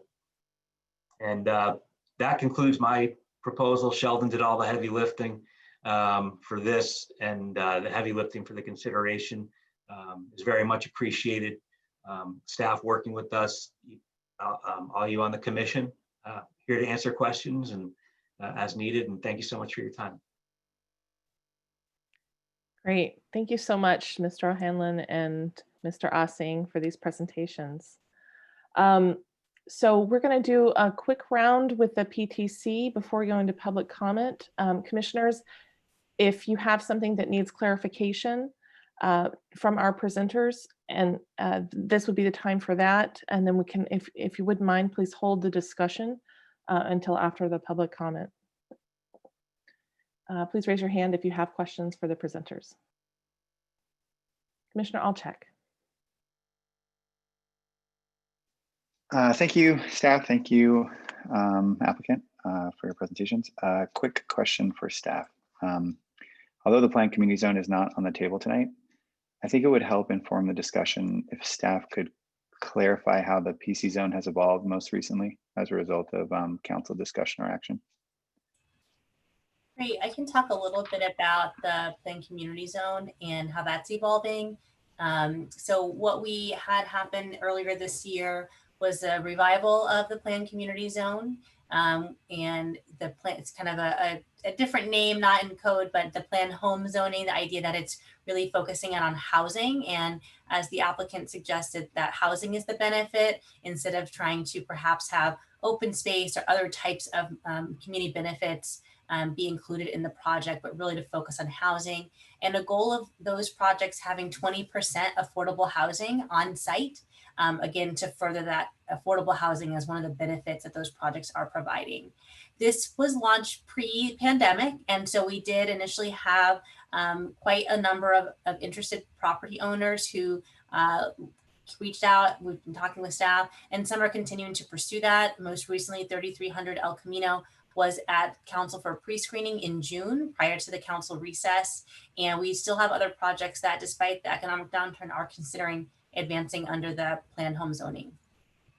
Okay, so it's just the sort of, so has it in fact been codified, or is it still in process? It will be the PC zoning. So it's essentially still using the PC code. So we didn't amend the code yet. And there's no need to amend the code for the PC zoning to be revived. It was a policy decision from council to not continue to allow PCs to go forward. So it just was. No, I know that, but I completely understand. I didn't think that the existing code language provided a lot of clarity with respect to interpreting the concept of public benefits. I'm excited about what sounds like an evolution. So I'm just trying to understand if, I guess, is the takeaway that simply the addition of housing now from the perspective of our code is a public benefit? I don't know if it's from the perspective of the code as much as the leadership. Yes. Yeah. Yes. Okay. All right. Okay. Thank you. I will hold my comments for the second opportunity. Great. Thank you. Commissioner Riggs. My question didn't get answered, so I just want to make sure, because I want to understand what happened with some of those ARB comments. I'm going to ask Ms. Gerhart or Mr. O'Hanlon if you want to address where the TNC, the rideshare drop off and pickup, I think was Commissioner Riggs' question, that there had been some comments regarding it and how those were addressed, or where that kind of shook out in the design. Well, there were a bunch of ARB comments, and I didn't see those covered, and just wanted to understand how those folded in. But that's one of them that I had not been made aware of yet, and so I would love to understand that comment, how it was absorbed, how it was responded to. Yes, I do want to note, I don't know if we're prepared, and we certainly can try to make time to go over all the architectural review, just because that's not what's before this body. So we do want to focus on the items which are pretty in depth that are before this body's review. But at least if we can address the I would argue that item, this particular comment is in our purview, and a couple of the items that were commented by on ARB, particularly that are in our staff report, are in our purview. Certainly, but if you, I'm not sure what else you would like besides the TNC to be addressed. I can speak to that if you like. That'd be great, Ted. Thanks. So this, Sheldon, I don't know if maybe you have something in the presentation, since I can't share my screen. It shows the proposed site. If you were to see that, we're creating 10 parking spots on San Antonio Road on that frontage. And we think that 2 of those 10 in front of the lobby would be restricted parking during certain hours. So that would promote daytime drop-offs, Amazon trucks, etc. Uber, drop and go. Perhaps that would be able to have an overnight parking component to it. On the Leghorn side of the street, we'll create 3 parking spaces, but at the same time, we're going to have no parking along in between the garage entry, which is in the lower right corner of that particular drawing, and the front of basically the corner. So if you can kind of see where the sidewalk is hatched out there. This is going to be where garbage pickup is done. And then of course, when garbage pickup isn't being done, there will be no parking, which is another opportunity for deliveries or pickups and drop-offs of car shares can service clients as well. So we, it's nice that we can have these two frontages available to support people coming and going and packages coming and going from this site. So Ted, is that a white zone or is it a yellow zone? Do you know specifically, or maybe Sheldon knows that? And also maybe following up, because I tried to get a copy of the site plans. They couldn't get me one. I don't have a hard copy. But it on this presentation, which I was given earlier, it looks like this is rendered as a class 2 bikeway, but I'm pretty sure it's not a class 2 bikeway, and you don't have plans to make it a class 2 bikeway. So I wanted to understand, is that something that the city is going to, are you aware that's something the city is going to do in parallel with this project? And I know that's something I heard briefly from Rachel, but or Sheldon, but it's rendered like that, and I don't think that's a reality. In terms of the bikeway project, I believe this is a class 3 bikeway, and I'm not aware of plans at the moment to enhance that. We do have Rafael Ruiz and Shrupa Patel on the line from the Office of Transportation. They may be aware of plans, but I don't think there's anything imminent in terms of the bike improvements on San Antonio. In regards to the curbing and whether it's a white passenger pickup or a yellow zone, Mr. Hanlon or Mr. Ossing, do you know if that's intended to be kind of passenger loading, or it's just limited term parking at those curb spaces? I'm not sure we worked that out, but I don't know if Shrupath or Raphael can chime in on that issue.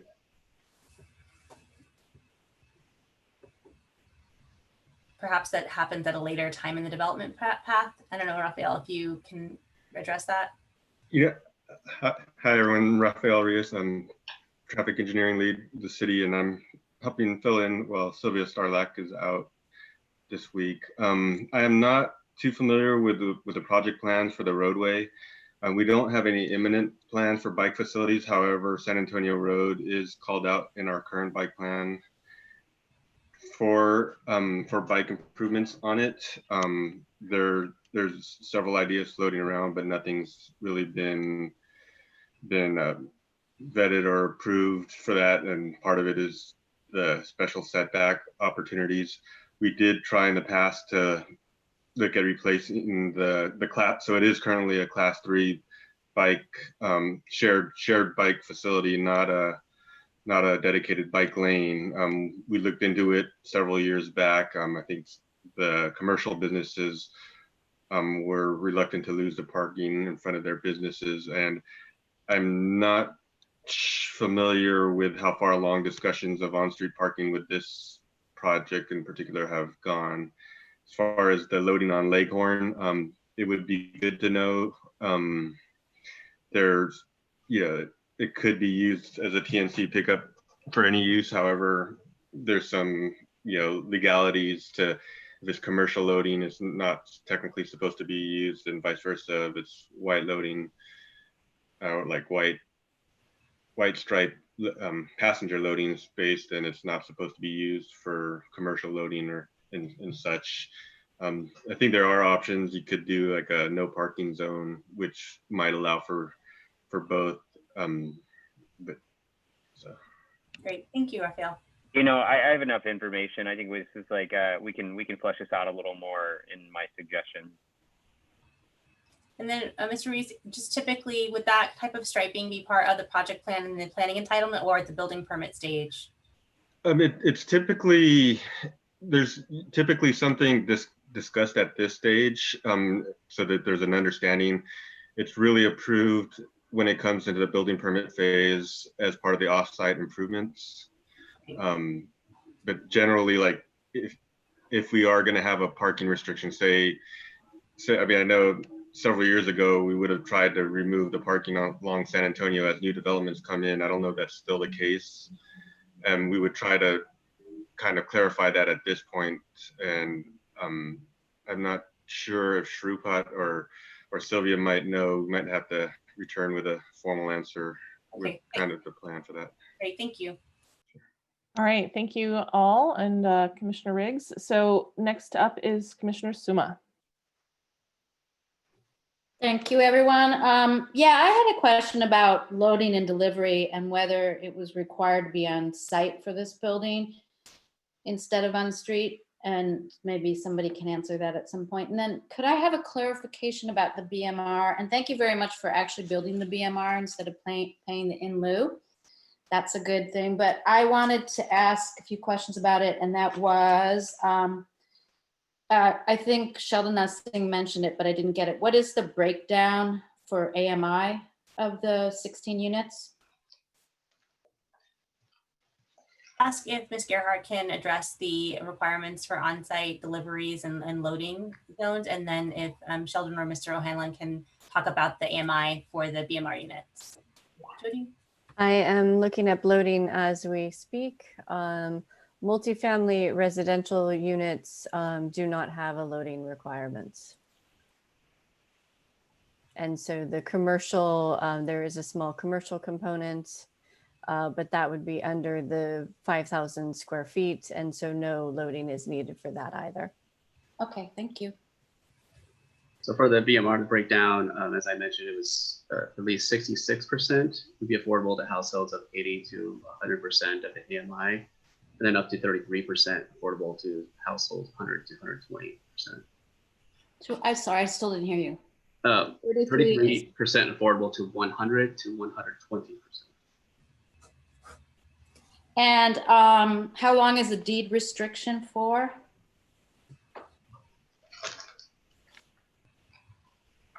Sorry. No, it's okay. Good question. That's something that's dictated by our code. I believe it's 99 years, but I will confirm that.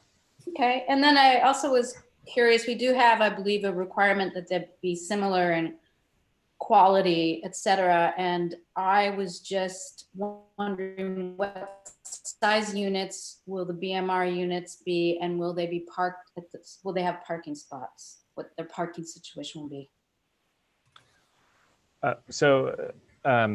The precise floor map of which units are the BMR units is determined generally later on in the process, but it's the planning staff, in particular the housing planners, job to ensure that they are a representative sample of the units in the building. And amenities like parking need to be included if they are included for other units in the building. Okay.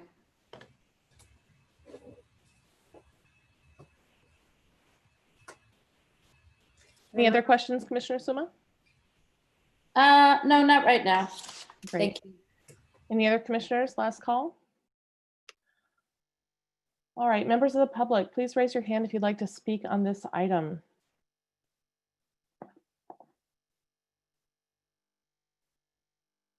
And if folks need help finding their raise hand button, if they click their participants little icon in the middle of their screen, they should see a list of their names, and they should find at the bottom of that a raise hand function. If you are calling in, you can press *9. I see some folks on the phone. If you press *9 on your phone, your hand will be raised and we will know that you would like to speak.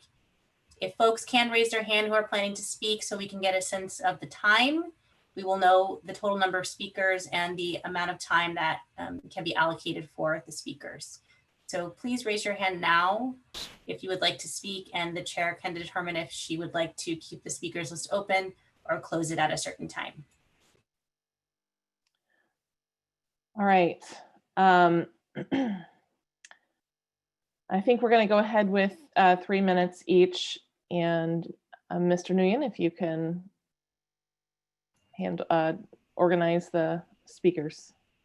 Yes, so it looks like our first speaker will be Steve, followed by a phone caller with the last 4 digits 3100, followed by Joe, followed by another phone caller with the last 4 digits 5960, then followed by Baines. If there's anyone else who wishes to speak, please raise your hand now. Otherwise, we will be closing up this section after Kelsey Baines. Okay, up first will be Steve. If you can please identify yourself, and then you may speak. And then you also have to unmute yourself from your computer as well.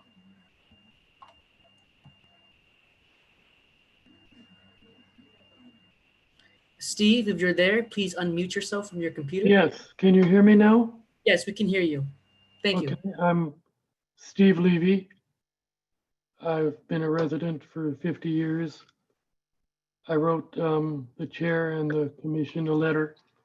I'm speaking in support of the staff recommendation for both extending the housing incentive program to the broader San Antonio area and in support of the project that you just heard from Mr. O'Hanlon. I see three positives from pursuing and adopting the staff recommendation.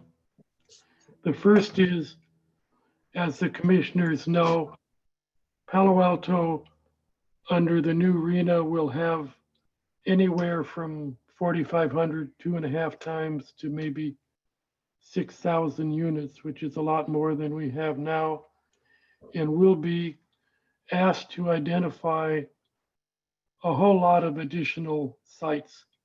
So extending the HIP program, which has already been adopted in several other areas, will be a first step to expanding our menu of sites for the new housing element. Second, as you've already discussed, the project would add 100 units and the required 15% for BMR units. So it would be probably, I think, the largest actual housing project that has been approved in recent years, more than Wilton Court. And it will make a first step toward meeting our housing shortage of low-income folks. Finally, adopting the staff recommendation by the commission and then later by the council would be a strong signal to the regional and state agencies that will be looking at how we're pursuing our new housing element requirements, and a strong signal that Palo Alto intends to take our housing obligations seriously by starting off by both expanding the number of sites that are available and pursuing this project. I support the staff's recommendation that you can issue a statement of overriding considerations. I feel the same way for historic buildings in the North Ventura site, that there are plenty of ways, as the applicant has stated, to acknowledge and memorialize the importance of these buildings without allowing them to block the needed housing. So I urge you to adopt the staff recommendations.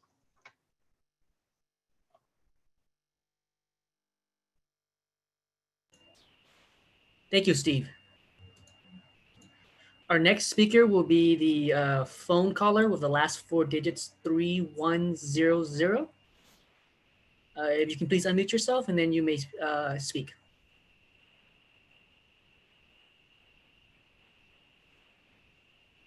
Can you? Hello, this is Pamela Harder. Can you hear me? Yes, we can hear you. Thank you. Wonderful. Thank you. We have 3 minutes, so I'm going to go really fast. My name is Pamela Harder. I'm a homeowner and taxpayer at 765 San Antonio Road, the Greenhouse 2 project of condominiums. My family owned this property for 40 years, and I'm also on the board. I'm very concerned. I've come to the meetings in the past. I'm very concerned about this project for many reasons. I'm not opposed to development and smart growth or affordable housing. I am opposed to poorly considered development when traffic and parking are not considered, or the full impact of the development is not considered.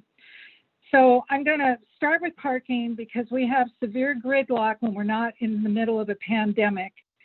And to get from 101 to my condominium, which is a quarter mile, takes 20 minutes or more just to get to my condominium. It's so gridlocked that emergency vehicles would have a very hard time getting through. And furthermore, people are actually diving into our parking area to try to get ahead of 5 or 6 cars and going out the other exit. So we already have some really dangerous, precarious activities because the traffic is so gridlocked. So my question for you all is, I don't understand how you can be piling on more and more development along San Antonio Road. I have no idea if you have any long-term ideas about how to make the traffic flow better, like in San Francisco where you have one-way streets. So that's a huge concern of mine. Another concern that is really important is these condominiums were built 40 years ago with the approval of Palo Alto, and we've had street parking of 10 to 12 spaces on San Antonio. We now have a different demographic. It's no longer professionals, singles, and couples. It is now many, many families living here. So we're really, really in need of the extra parking. And what I fear is as you keep building all of this development around us, you're going to tell us you don't get to have your parking in front of your condominium anymore.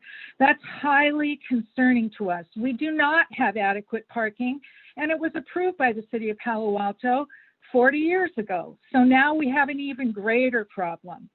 I'm also really concerned about the environmental impact reports.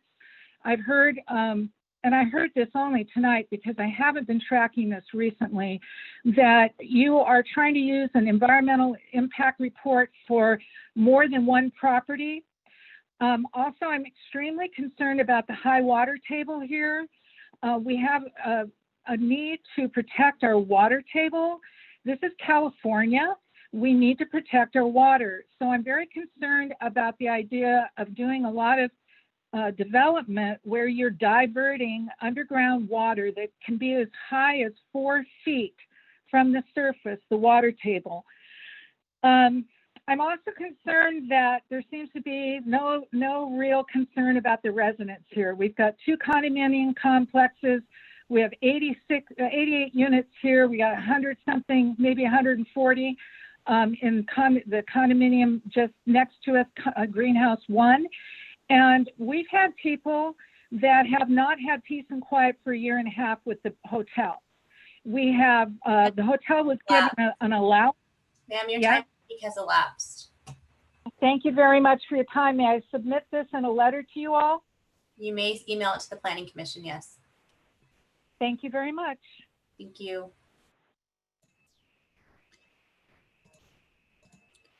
Our next speaker will be Joe. Joe, if you can please unmute yourself, and then if you can identify yourself, you may speak. Hi, my name is Joe Spalding, and I'm going to say something that's going to make the previous caller super happy. I live in Oakland in Fruitvale. I want to emphasize the fact that the applicant here had been very, very clear and forthright that this place is going to reduce the need for automobiles because it's going to be built within the area of 10,000 jobs. And it's going to be very, very bicycle friendly, which is amazing. It's something that Palo Alto could wear as a badge of honor. You know, the thing about what the first caller had said is absolutely correct. The arena numbers are going to keep coming in. They're going to keep coming in higher. And, you know, either Palo Alto is going to be in front of the game or they're going to feel the squeeze from the state. And those laws are not going to get any more lax, and they're not going to get any less enforced.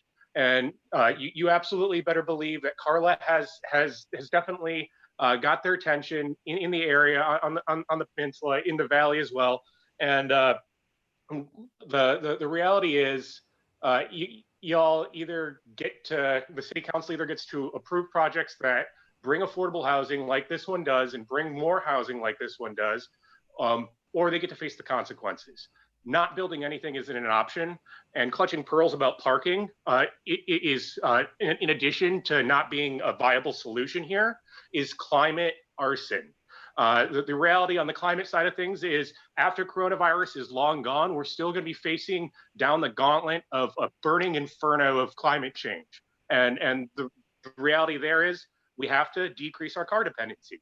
And I think that the applicant should be super proud of what they're bringing here because of the amount that they decrease that car dependency. And if somebody is mad or upset about gridlock, they should definitely be upset about the fact that Palo Alto is not building enough. Now, if they're upset about something like the property value that they possess, I understand why they're coming here saying that they're concerned about parking, because parking seems a little bit more reasonable. But the reality of the situation is the people that complain about the lack of parking are saying similar things to what Donald Trump is saying about how the suburbs are under threat. The suburbs are absolutely not under threat. Right now, zoning is still the biggest maintainer of segregation in this country, and we need to fight single-family zoning with everything we can. And if we don't, everywhere we can, we're going to start feeling the pinches because of those RENA numbers. So, the writing's on the wall, and I really hope that both the Planning Commission here and the City Council moving forward do the right thing. And I do want to say thank you to the Planning Commissioners. You guys sound fantastic. I've listened to a lot of different meetings here, Cupertino, other places around the Bay, and you all run a pretty professional ship, and it was great listening to you. Thanks. Thank you, Joe, for joining us tonight.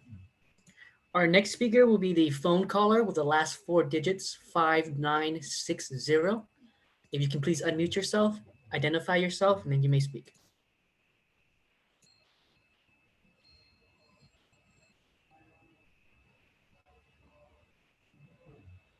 Good evening. My name is Joan Larrabee. I live at the Palo Alto greenhouse, and I have since 1983. Can you hear me okay? Yes, we can hear you. Thank you for joining us tonight.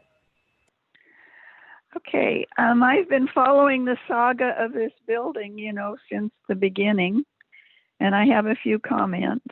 The first, you're talking about easy access to Route 101. Well, when you cross Charleston from San Antonio, which is only 4 lanes wide, San Antonio becomes only 1 lane.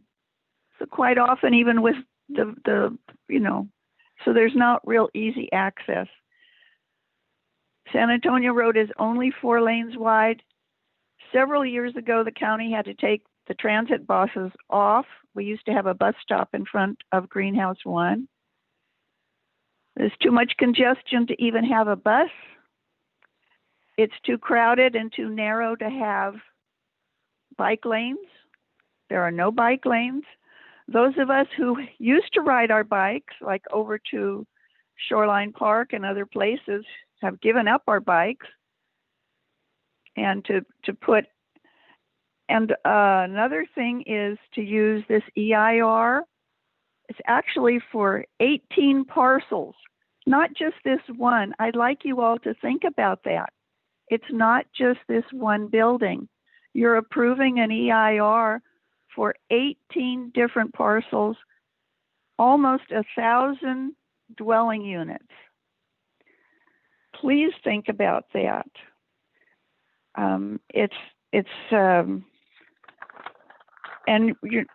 The applicant is not creating parking on Leghorn or San Antonio. It's already bumper to bumper with all of the construction workers from the hotel. The curb lane on Leghorn is going to have to be removed from parking so that it can make a right turn lane to go from Leghorn to San Antonio Road. It needs a right turn only lane. But for people to get up and say this is wonderful for bikes, we never see bikes on this street. Those of us who used to do it rode on the sidewalks, but you cannot ride a bike on this street. And all of the construction that's going to go on means that people are going to have to make U-turns to get into these properties. And when they do the U-turns, like at Leghorn and at Charleston and at Middlefield Road, they block the traffic. The streets are too narrow for U-turns. But if you're creating all this housing and expecting people to ride bikes, they will not be able to do it. Again, The bus was taken away. El Camino has this Your high time has density housing. expired. I have one thing left to say. El Camino is 6 lanes wide and has bus service on it. And San Antonio Road is too narrow for more than 4 lanes, and it's too narrow for the bus. They had to take the buses off. Thank you. Thank you. Thank you for your comments. Our next speaker will be Kelsey Baines. Kelsey, if you can please unmute yourself. You have 3 minutes to speak. Good evening, commissioners. My name is Kelsey Baines. I think you probably know what I'm going to say. I support housing and, you know, Palo Alto hasn't been building housing. We desperately need more housing. So I support this project. It's not, in my mind, my dream project. I wish it was taller and had more units and deeper levels of affordability. But what I think is more important is that it's feasible and that it's timely in that we actually get the housing, because oftentimes the Palo Alto process is that this just drags on and it's been almost a year since I've had an opportunity to advocate for this project. So I just want to make sure it moves along in a timely fashion so that people can live here and benefit from living in close proximity to jobs and in close proximity to lots of services, things that you can walk to, tons of jobs close to Google. So I think this is a great place to do dense housing. I do think there is a valid concern here about bike safety, but I don't put that all on this individual project. I do think the city needs to think about how do we make San Antonio safer for bikes. I live pretty close to here now and I've biked around there and it's really quite scary. There's like cracks in the road. And if we're gonna say that we want to put all this housing on San Antonio in our housing element, then we actually have to have a reasonable plan to add that housing. And I think bikes are a great way to do it. We just need to invest in things like protected bike lanes. I don't think the problem is that the road is too narrow. I think the problem is that we're just giving away too much of the road to cars, and we really need to start to prioritize bikes in our public right of way if we want to see different results. I think the street parking issue could probably be fixed with some signs. If we make it clear those spots are reserved for greenhouse residents, I would think that would solve that problem. And I do think that the water table is a valid concern, but I'm hearing contradictory things of people who want to go 2 floors down with parking and don't want the mechanical lift, and people who want to save the water table. So that's the trade-off. To me, I would go with the mechanical lift, but you know, that's your job, I guess. And then the final thing I would say is if the neighbors here don't think it's fair to put all the density along San Antonio, I hope you'll get engaged in the housing element process and push for more housing in other neighborhoods as well, because I agree that's not fair that in our new housing element, we only added sites on San Antonio. We should be looking to downtown and other places as well. Thank you very much.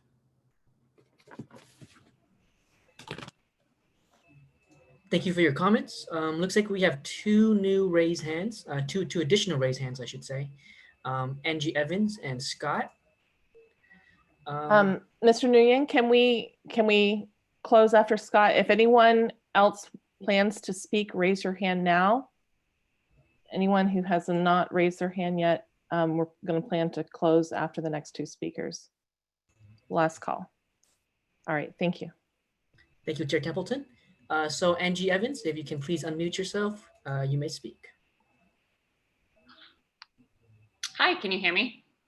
Yes, we can hear you. Thank you for joining. Okay. So I'm Angie Evans. I first want to thank all the commissioners for all the thoughtful questions about this proposal. I am calling in tonight really to urge you to adopt the staff recommendations. I live in the Crescent Park neighborhood. I'm a member of the Crescent Park Neighborhood Association. I have 2 kids and a dog. And I mean, there's a lot that I love about Palo Alto and about my neighborhood. I love the parks and the farmers markets. And school is starting soon. I really love my principal who will respond very quickly to me. And I really love that developers like this one actually know that even though the roads might not be ready yet, because I agree with Kelsey that our city really needs to look at protected bike lanes, especially there. I love that they actually wanted to prioritize biking in this building because they know that that's what Palo Altans really want. I don't love that my neighborhood is almost entirely single family homes. And this proposal, while not in my neighborhood, I would be happy to have in my neighborhood, especially because this is the first new RHNA this is the first new housing proposal since the RHNA determination. And it really sends a message that Palo Alto can and will make space for new neighbors. And I want to show people that we can, and that we're willing to do that, and we're happy to make that space.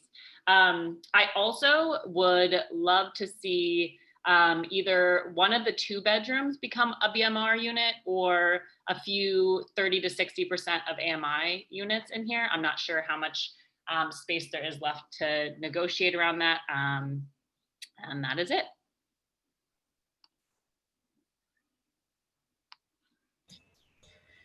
Thank you for joining us tonight. Our next and last speaker will be Scott. Scott, if you can please unmute yourself. Can you hear me now? Yes, we can hear you. Thank you. Okay, great. Thank you. Hi, my name's Scott. I live in the East Meadows Circle area, and I just wanted to respond to some of the concerns about bike commuting. I commuted from that area to Mountain View and Sunnyvale for about 5 years. For about 2 or 3 of those years, it was rain or shine year round. And so the underpass that's closer to my house to access the Bay Trail was closed, and I would drive down through or ride down through that area of Palo Alto around San Antonio and take San Antonio over 101 to access the Bay Trail. And it's not, I mean, it's not great. It's not super safe, but it's over short distances as a bike commuter. It's very easy to compensate for that. You'll spend a little bit more time going very slow on sidewalks. Over very short distances, that kind of experience can be made safe because it's over a short distance. And so I just want to say I support the project. I think that that the concerns about bike safety are a little bit overblown because the distance to much safer areas is very, very short, and that sort of commuting is actually quite manageable. So thank you. Thank you for joining us tonight, Scott. Chair Templeton, that concludes public comments for this item. Great, thank you. All right, so commissioners, I was thinking, what if we go around and everybody gets 5 minutes or so at first, and then we can go back for a second round if there's additional questioning needed. How does it sound? Does that seem okay? Raise your hand if you're thumbs up. Like, what do you think? Doria's cool with it. All right, I see a few. All right, let's try that. Looks like Commissioner Lowing, did you have something you wanted to say? Oh, you're on mute. I was gonna say it sounds short. Short. First pass. I mean, we've got about 8 substantive issues here. I don't know how we each can comment for 5 minutes. And you do make a good point. Do we want to break up the content per bullet item, or I want to make this a productive discussion. So how do we? Well, maybe if you're asking me, maybe eventually, I wouldn't suggest it for the first round, but relative to how we eventually make motions, that probably makes some sense. Okay. Any other commentary here before we just go for it? I can just start, and I don't want to break anything up. I just want to just go for it. I don't have comments on some of the stuff. Okay, hold on. Commissioner Alchek had his hand raised for fine. The first turn. Then you can go, Commissioner Riggs. All right. So I have a question. This is sure. Rachel. Do you want us to keep time, or do you want commissioners to self-keep? Do you want to keep the time? I would say I'm happy to give a reminder at 5 minutes, and I'll just raise my hand like this. I think self-regulating is fine. And like Commissioner Lowing said, there are a lot of issues, but I want to be cognizant of giving everybody a chance for airtime and not spending, 40 minutes per person. So I do want to have a little bit of circulation there. So that's my request. Chair Templeton, sorry, real quick, a procedural issue. Do we want to put up the findings or recommendations just to kind of keep us all on track? I think that would be helpful. The thing is, there's 2 pages of them. Yeah, you're right. So maybe if we could ask Mr. Asing to have those 2 slides ready and be ready to flip through them, because I suspect that commissioners will want to speak to those. All right, Commissioner Alcheck, Commissioner Riggs, and then anybody else should raise their hand if they want to go next.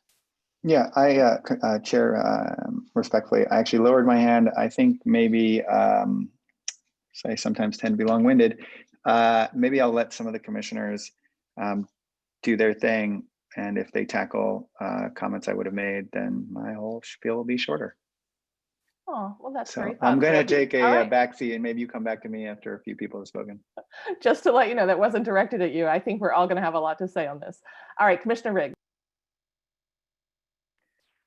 So I don't have a lot to say on the land use component. I think Commissioner Wolfvogel and I made very clear, and we actually thought about this a lot, even this corridor, a lot after. I think this is the right location. I have no trouble with the findings on the land use components, and in seeing this as a new focus for housing development, let alone the retail waiver. So I'm not going to focus at all on that. I think the primary thing that bothers me and what I struggle with really has less to do with the applicant, and that this goes back to, I think, what Ms. Baines and Angie Evans brought up, which I'm very concerned about the points of conflict along We brought this up when the Charleston and San Antonio corridor was brought up. We brought it up. We talked about pedestrian improvements there. I assume this would be linked to some type of at least intersection improvement. So I'll just put out there, the mandatory TDM components are not adequate in this component. The east-west service connection, and I believe the predominant desire line, particularly the connection with Caltrain from a transportation standpoint, is not made. And for example, the enhanced VTA, the VTA card, that's not. It shouldn't even have to provide that. It does these residents basically no good. I applaud the bike spaces. I think it's a really progressive project, but there's not the public sector infrastructure gesture to match this. I will suggest one physical intervention, and I'm surprised that ARB didn't go there, but it's because vague space that is it PTC, is it ARB? I actually think that that one of the TDM components could be a physical design some type of protected infrastructure at the intersection of Leghorn and San Antonio. I don't see in the diagrams I've seen. There's no extended bulb outs to reduce pedestrian and cyclist crossing.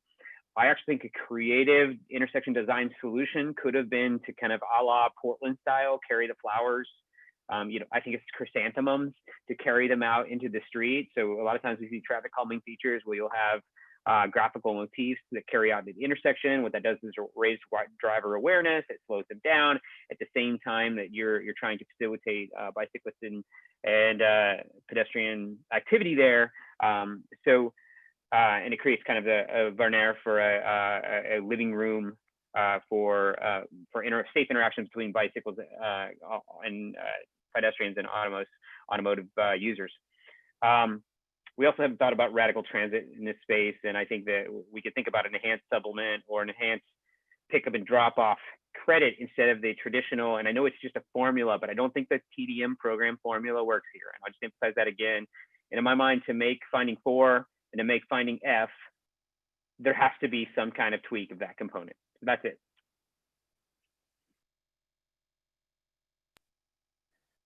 Great.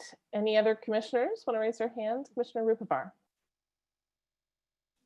Sure, I just have some brief comments on my thoughts on this. Thank you for the presentations and the public comments. We've been wanting housing in Palo Alto for so long. I think this is the first real housing project that we have seen since I've been on the commission, and this is our opportunity. Who knows when we're going to see another housing project. I'm very pleased to see that it's going to make a significant dent in terms of our RENA goals and the 300 units that we want to bring on each year. I think this will bring on 100 or so.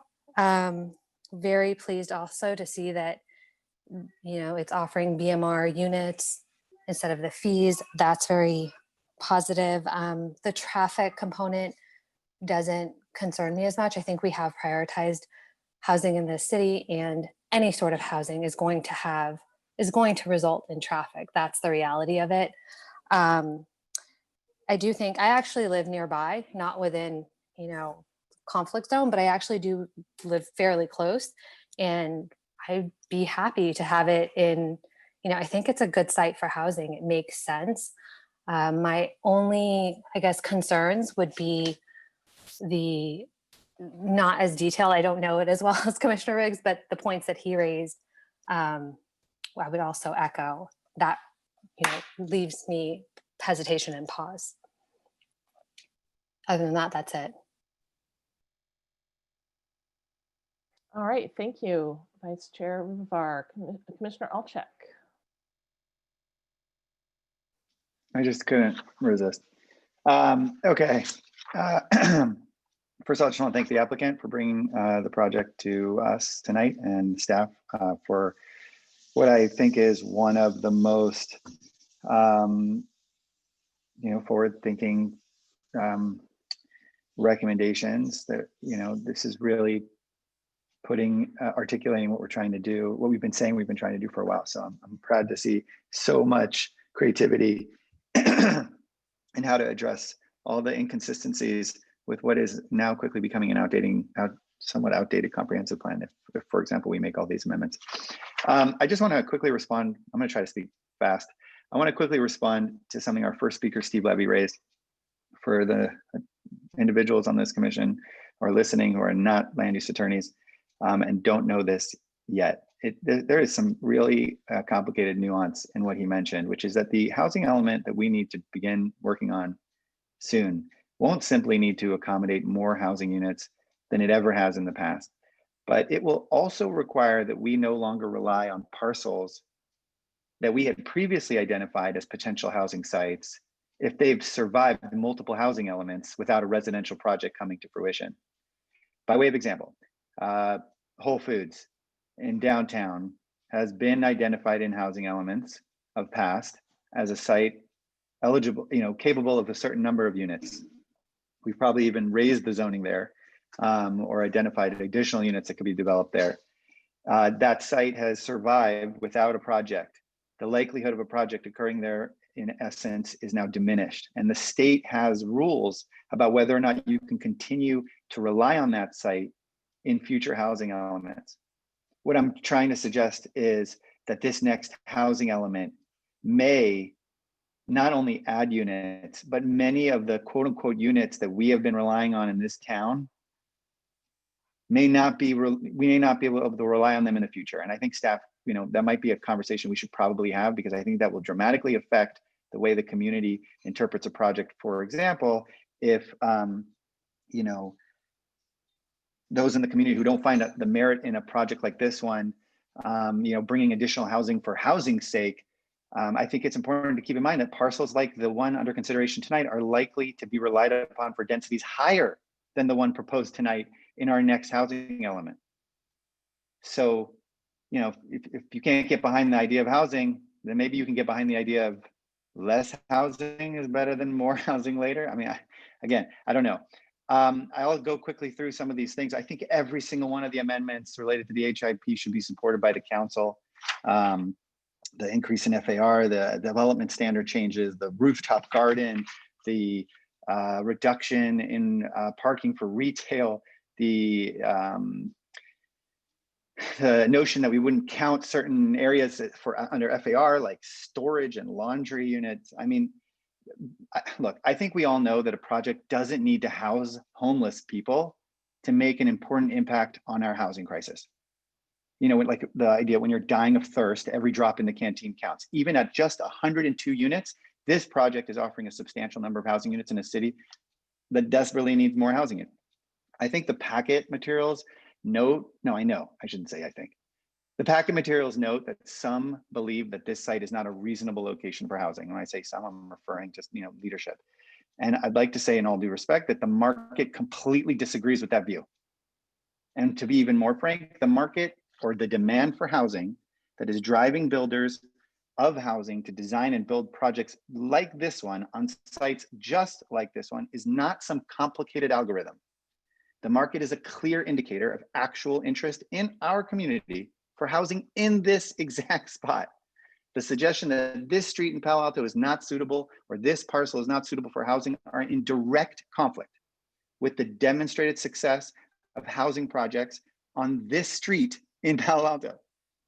And not just for young people, there is a senior living center a few hundred feet away on this same street, right? So I think, you know, there are suggestions in the packet that the businesses in San Antonio will be devastated by the project.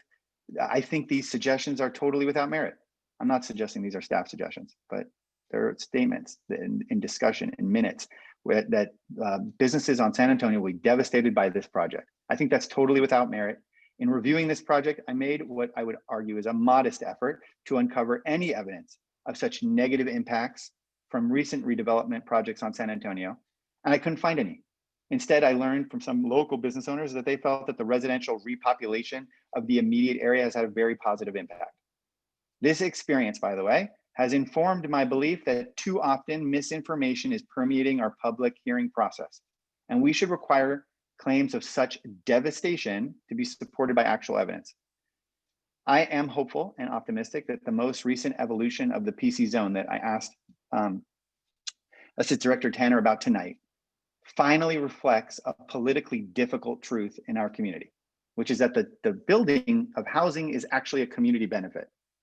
I think that evolution of the PC zone is one that we should probably keep in our minds tonight as we review projects like this one, because our code, or I should say our leadership, sort of formally recognizes that housing is a benefit to the community. And our state legislator is getting closer every year to defining new residential developments as like a protected class, the goal being to restrict a local muni's ability to erect barriers to new housing. I think everyone involved tonight is familiar with what I'm getting at, and which is that it is becoming less and less politically acceptable to find a housing project offensive, or even that a request for flexibility to develop the much needed housing is offensive. From my perspective, this is a good thing, because the politics make our effort as a commission to achieve our comprehensive plan's housing goals very difficult. So, you know, setting that aside for a minute, the flexibility I am referring to relates to the permissibility of housing in a zone that allows uses that maybe for far too long have been perceived as in conflict with housing. A perception that other communities have demonstrated over and over is outdated, most recently on this street a few hundred feet away in the city of Mountain View. They are demonstrating that housing is quite suitable on this street, in this area. I am also concerned, and this kind of goes back to the HIP discussion that we had. I'm concerned by voices that suggest that flexibility only be allowed for BMR housing. I think this is a tactic which capitalizes on the fact that building 100% BMR housing is not profitable and therefore unlikely to occur. I mean, if you are anti-housing, what a great, suggestion. An equally concerning alternative is that the notion that for those who find the request for flexibility offensive, allowing housing in an area not suitably zoned for it, they don't seem to mind the conflict in uses if the housing is only for the poor or very poor. This is a real problem. We can't be like, oh, it's okay to live in a totally commercial area if it's just BMR. There's an inequity in that statement. So in both ways that I interpret this notion of only BMR should get flexibility is problematic from my standpoint. I will conclude by saying that I support the recommendations found on pages 21 and 22 of tonight's packet. I believe council should interpret requests like the one before us for flexibility as opportunities to make the development of more housing more likely. We need really strong leadership here that can overcome the misconception that for-profit developers are just waiting in line to flood our local, streets with housing once we stop counting laundry rooms and stairways in our FAR numbers. That's a ridiculous concern. Our leaders have to get comfortable with the knowledge that they can always adjust the levers. If they feel that we've turned the spigot too far, okay, turn it back. But I think, and this is part of the HIP problem, right?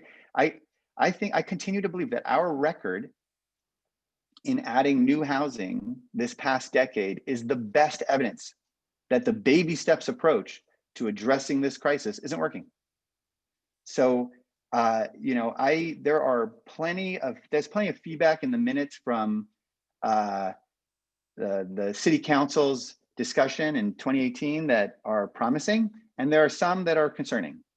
And I think staff has really eloquently addressed all the ways we could adjust our current, our current code to accommodate this project. And, I won't get in the weeds about, I will resist every effort tonight to get into the weeds about any. I'm not concerned about groundwater, but it's a lower priority than housing. I am not concerned about traffic, but it is a lower priority than housing. I am not concerned about parking. It's just a lower priority than housing. And it can't be that every even modest effort we make in this city to address housing is overwhelmed by all these other concerns we have if this is our top priority. So I think staff's really eloquently done it tonight. I really do. And I will remain quiet until the motion, if not, I'll put a motion up to support the recommendations on pages 21 and 22 of this packet is put forward. Thank you, Commissioner Alchek. Other commissioners who wish to speak, please raise your hand. Commissioner Hechtman.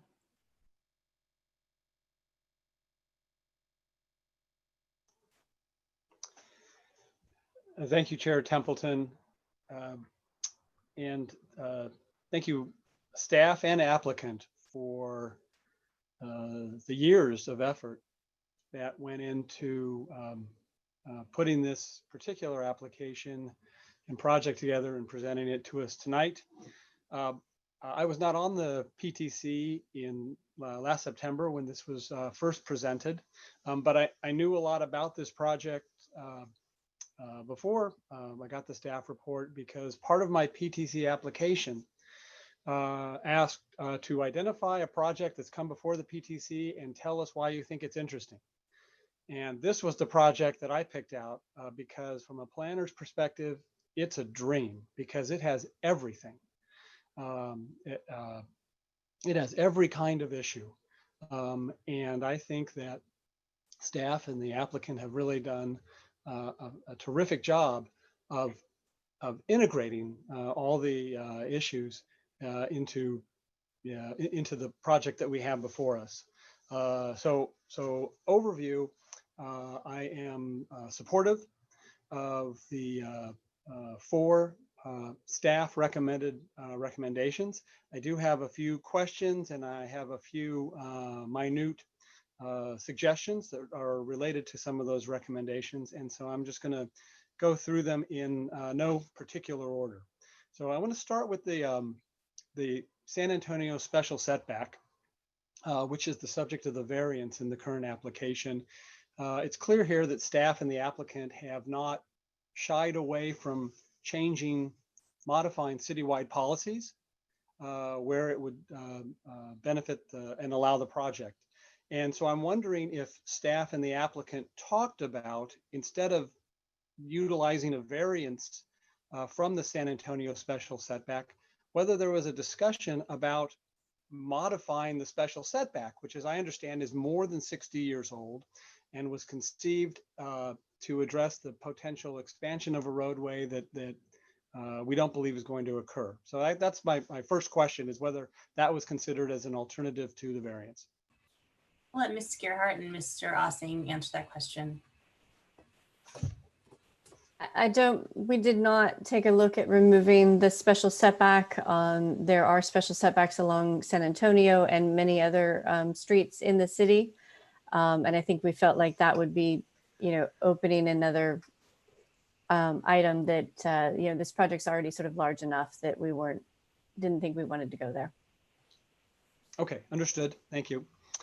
Let's see, the next question I have, can you pull up packet page 55?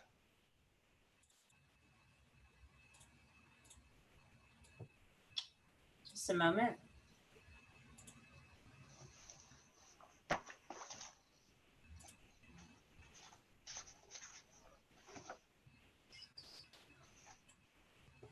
Just getting to the page. Of course, it's very slow.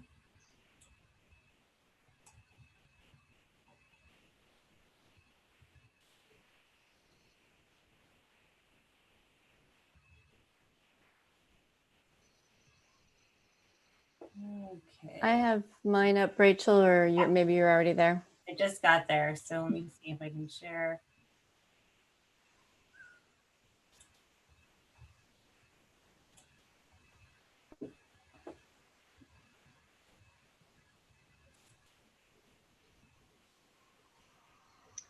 Okay, yours looks a little different than mine, but this will work.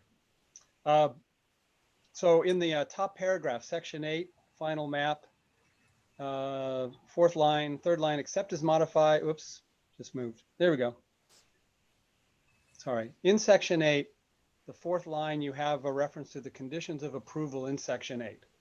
But this is section 8, and I think we mean here the conditions of approval in section 9 and the conditions of approval in section 10. So if you're forwarding that to the council, I'd like staff to look at that and see if that is a correction that needs to be made. Great.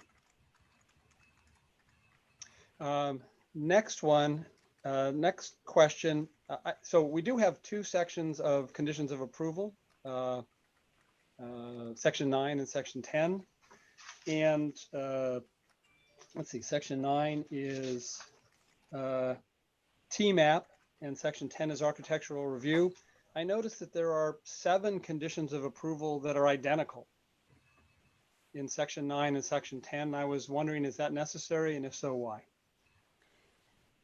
Most of the time we're doing these conditions of approval separately. And so we probably can clean out some of those repetitive conditions, but we'll speak with the attorneys as well. Okay, just so you know what they are. In section 9, they are 1 through 6 and 18. In section 10, they are 7, 8, 11, 18, 92, 93, 94. Next question is on packet page 66, please.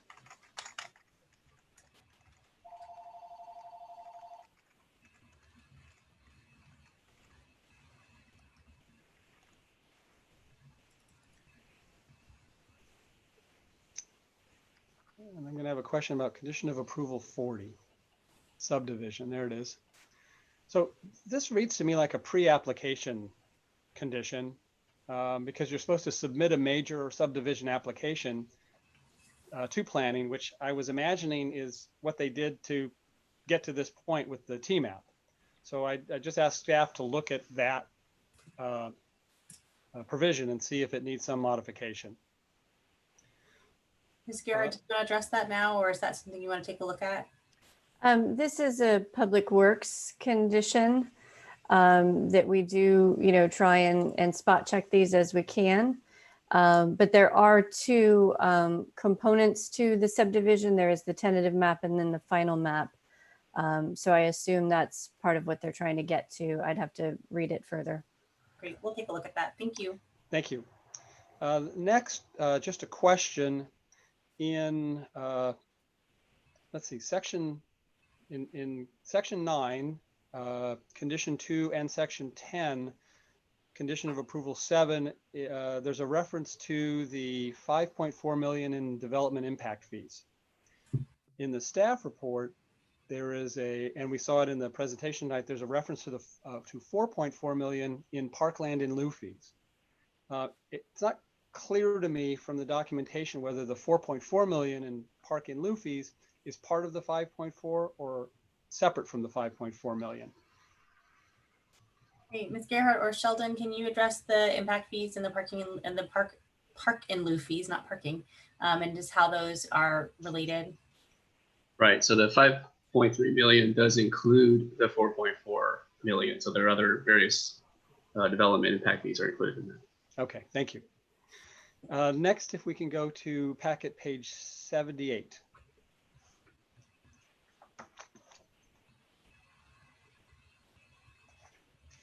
Hopefully nobody's getting dizzy from my scrolling. All right, here we go. Okay, and actually at the bottom of that page, that subpart D, like dog, there. So the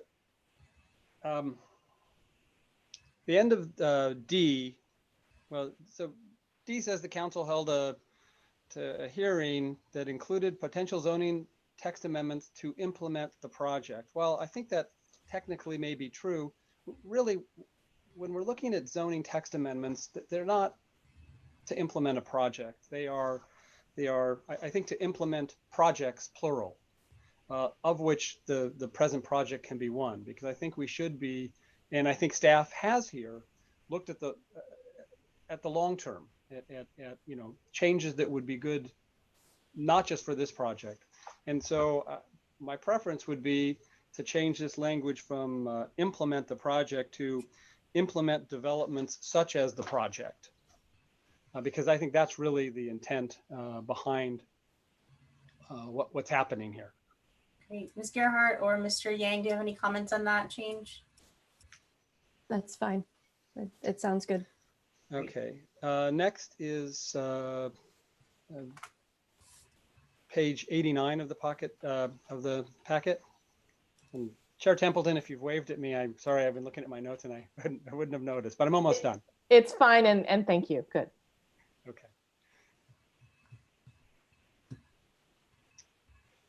Okay, on page 89, so this is the change to our comp plan.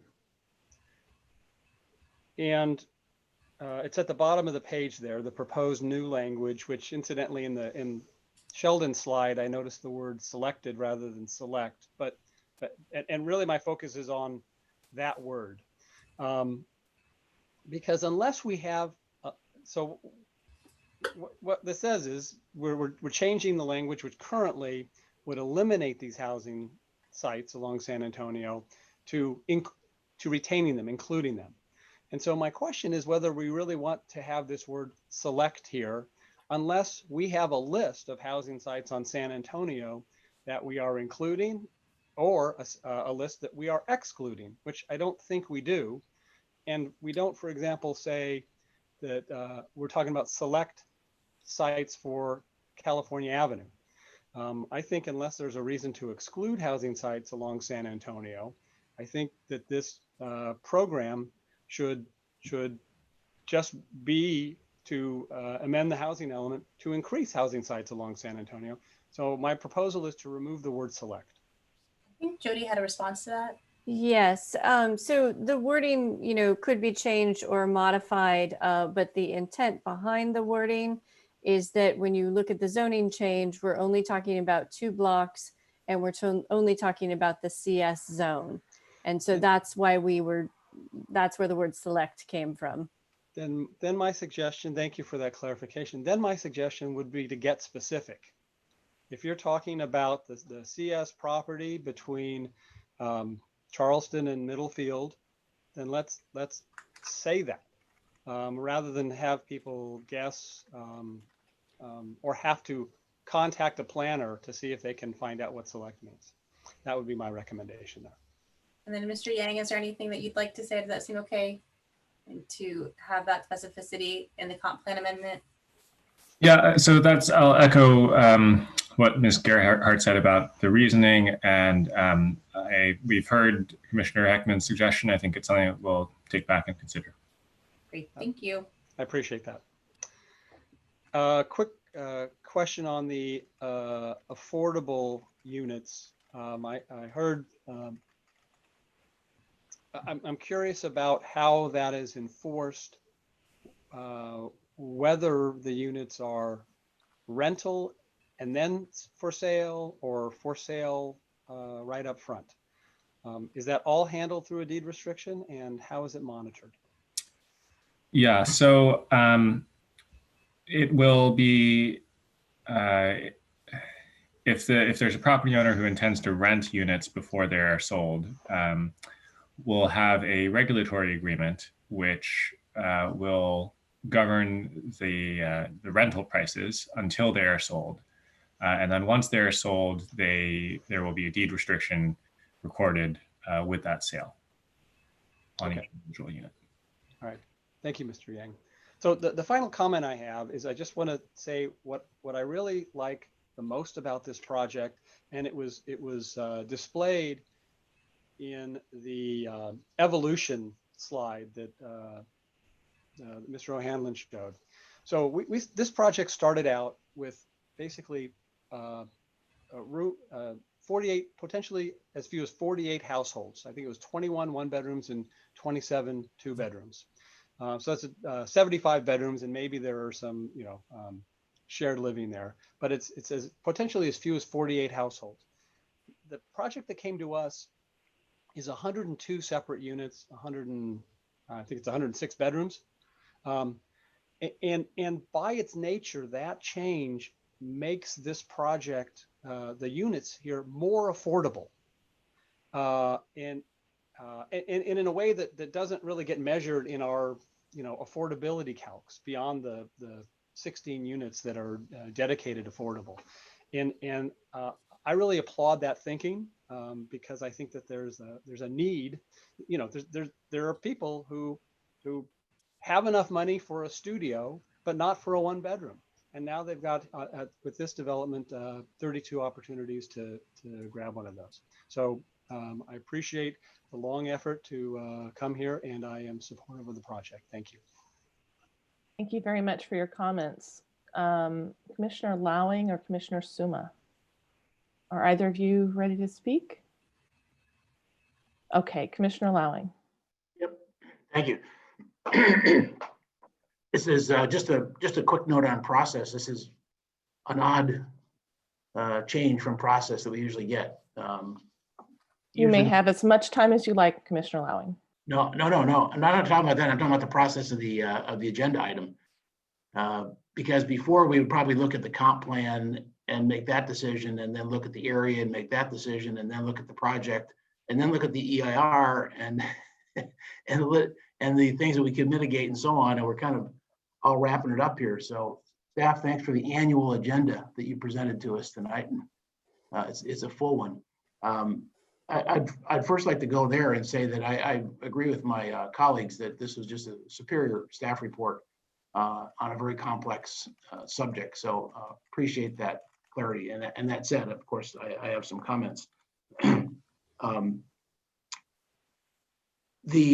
again, let me give it an overall as well. Housing is a top priority in Palo Alto. Within that, I think we on this commission can agree that affordable housing is the top priority within that. So I don't see any downside at all in asking, is there anything more that can be done on affordable housing to the applicant? But I think that the issue is that we have to prioritize housing. There is therefore going to be lower priorities. We've been through this a lot. Our city faces it every day. We're landlocked. That means we can only go out a little bit and rebuild, or up, or underground. These folks have chosen to go underground in the third iteration of this with a couple of layers for parking in there. So when this was last at council, of course, it was a lot different because it was 64 units and all for sale. But even there was concern. It was quite mixed in terms of their comments back in 2019 because we're losing some retail and we might not have enough parking and there's already congestion there. But we just have to stay the course and prioritize the housing. The fact that we can get this number of units is good for a lot of reasons. I'm not making a market comment on that in terms of what you can get for a studio. That's up to you guys in terms of how you build it. I think, however, that if we're going to do this, it's not just on the developer to work on the horrendous problem of transportation there. That has to be an assignment that the city takes on. Starting in a big way with what Commissioner Riggs said in terms of looking at traffic flow in those areas and what some of the speakers said, lots of U-turns going on Leghorn, it's not going to work. I think that right now it's not really a good bicycle area. I think it was Councilmember Filseth said in the last council meeting about, I don't know, half a dozen times that this is a car-centric location. And if the aspirational goal is to turn it into a bike-centric location, then we got some work to do. Because there are jobs around there, there are grocery stores close, there's a gym at the JCC, so there are some amenities there. But getting there is just, to start with, just not safe. So I think we have to address immediately a plan for getting at least bicycle and other, mobility options along those streets there. And we have to take that on in the context of if council decides to move forward with some version of this. And we have to commit to it at the same time. And that means we have to fund it alternative to what else we're doing. It's just flat out not safe. I mean, parking a car there, as I did to look at the site, I was kind of worried to get back into my little car unless all the traffic had already passed. So it's a serious problem. I presume that since it's referenced in the staff report that that special setback there could be used for something like that, that enough space is being retained, as I understood it in one part of the staff report, to actually put in bike lanes and things like that. So that kind of thing has to be looked at. Perhaps we could ask in the context of the developers TDM to actually provide maybe shuttles to the train at morning and night for people that are there, so they know they don't have to deal with bikes, weather, cars, or anything. So I think there's a level of detail that would have to be worked out here that would be quite helpful to sort of helping mitigate the obvious problem with San Antonio, which is why I believe is the core reason it wasn't on the list before to be developed. So I think this is perfectly fine to make the amendment to the comprehensive plan and make this one of the sites for housing because we need to have a lot of sites for housing given that what the reality of what we're facing. And it has to be done with transportation. I have a couple of questions on the EIR that came up in public speakers and some of the comments. The water table, the EIR being going across a lot of areas and a lot of current buildings. Can Albert or someone tell us the legality of that? And I guess we're also seeing this in the middle because it's only been out a month and it's going to be out a couple months more. So it seems like we could potentially even wait on this part of the project. But if somebody could address at least those 2 points in the EIR. I would ask Mr. Yang if you can talk a little bit about just procedurally where the EIR is and where it's going, and then perhaps the distinction of this EIR covering both the specific housing project, but also the larger area around the site. Yeah, so just procedurally, where the EIR was very recently released, it's in the middle of its public comment period. And so we'll take, comments that were made at this hearing, comments that commissioners are making, things that come in, by correspondence. And we'll look at those and respond to those and make amendments to the EIR as part of the final EIR that will be released sometime, around the end of the year or in 2021, most likely. And that's something that will need to happen before the city council can take action on any of this. As to the structure of the EIR and the fact that it covers not just this parcel and this proposed building, but also the larger area, these 2 blocks of San Antonio, that's not an uncommon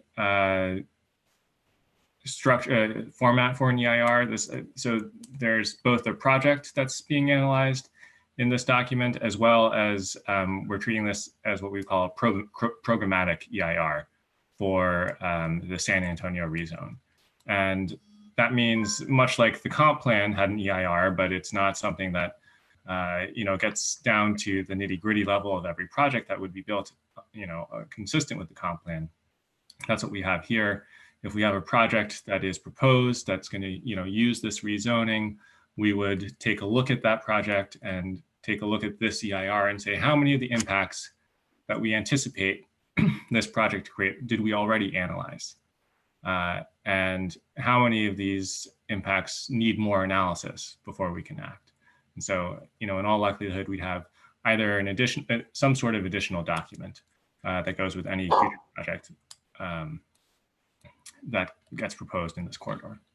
Okay, and then could you, on the same page as that, could you address the legalities of council ultimately agreeing to take down a historical registered building? Sure. Is that just unmitigated, and so we can decide to do it anyway? Is it that simple? Yeah. So if you identify an impact in an EIR that is significant and unavoidable, can't be mitigated while also building the project, the council needs to adopt what's called a statement of overriding considerations. And that's a resolution they'd adopt where they say, we understand that there is this environmental impact that would be created by this project, but here are the benefits that we think, or here are the reasons that we think it's worthwhile to proceed with this project anyway. Okay. I think that at least for this round, that's fine. I've commented enough. Thank you. I just want to say, Commissioner Lowing, that the Transportation Office will be working, hopefully beginning later this year and into next year, on updating the bike plan. And so some of that would address some of the area in this San Antonio area. And additionally, part of what you are correct, the staff report kind of indicating that hopefully if there were some bike improvements in the special setback, that this design of the project in the front would help to facilitate that. You could see it was mostly a ramp that you even saw, I think, a bike going up in order to take advantage of the at-grade bike parking. And so, there may be ways that if there is future bike improvements, that they could be part of that and could be really mesh well with it instead of being in conflict with future bike and mobility improvements. Okay.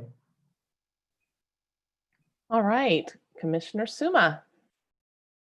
Thank you. And at a high level, thank you for bringing to the applicant for bringing a housing project to this area. And I did appreciate comments of one member of the public that was disappointed that the AMI level for the BMR units was as high as it was. And I don't really understand. I think that Commissioner Heckman touched on and got kind of an answer about how we can have BMR units and how they'll be restricted when we don't require rental BMR units with a regulatory agreement. I get worried sometimes with things like that they get kind of lost after in the enforcement sort of stage. I think a project that had the traditional 30 to 60% AMI for BMR units would be more compelling to me personally. At 80 to 120 AMI, those units will have nearly identical value to the market rate units. So, and we know that partially from our NV cap studies. So there's that. I also agree with Commissioner Heckman that the word select, it's slightly less confusing if it's selected, but I still think it's confusing, but I think you've touched on that and you're gonna look at it. So I'm surprised no one has mentioned this, but I found it really hard to, I really wish that the project had come to us under the, whatever it's called now, the Planned Community for Housing Projects, and that we had more time to consider how we want to address making this 9.5 acre area into a new multifamily house neighborhood, basically, and how we would do that successfully for the people that live there now and the people that are going to live there. So for me, it's very muddy to consider both things at once, and it makes it harder for me to feel that we're doing the right thing and giving a fair shake to either one of those processes. So I am all in favor of expanding the HIP to other neighborhoods. I don't see why it shouldn't be, nice tail on the cat. I don't see why it should be restricted. But I do have a problem with, I think it's more appropriate at the 1.5 FAR. I don't have any issue with the density and size of units. I think that's up to the, as long as we're comfortable with that, I think it's mostly up to the applicant. So I do worry, for instance, at the top, packet page 43, there's a mention that there could be other historic modifications or demos in the larger 9.5 program area, but I didn't see any list or evaluation of those. So that's a big unknown. And correct me if I'm wrong about that, and then I also think this is a project for this 1 acre site. And what we're basically doing is also allowing this exact project to be repeated 8.5 acres more times.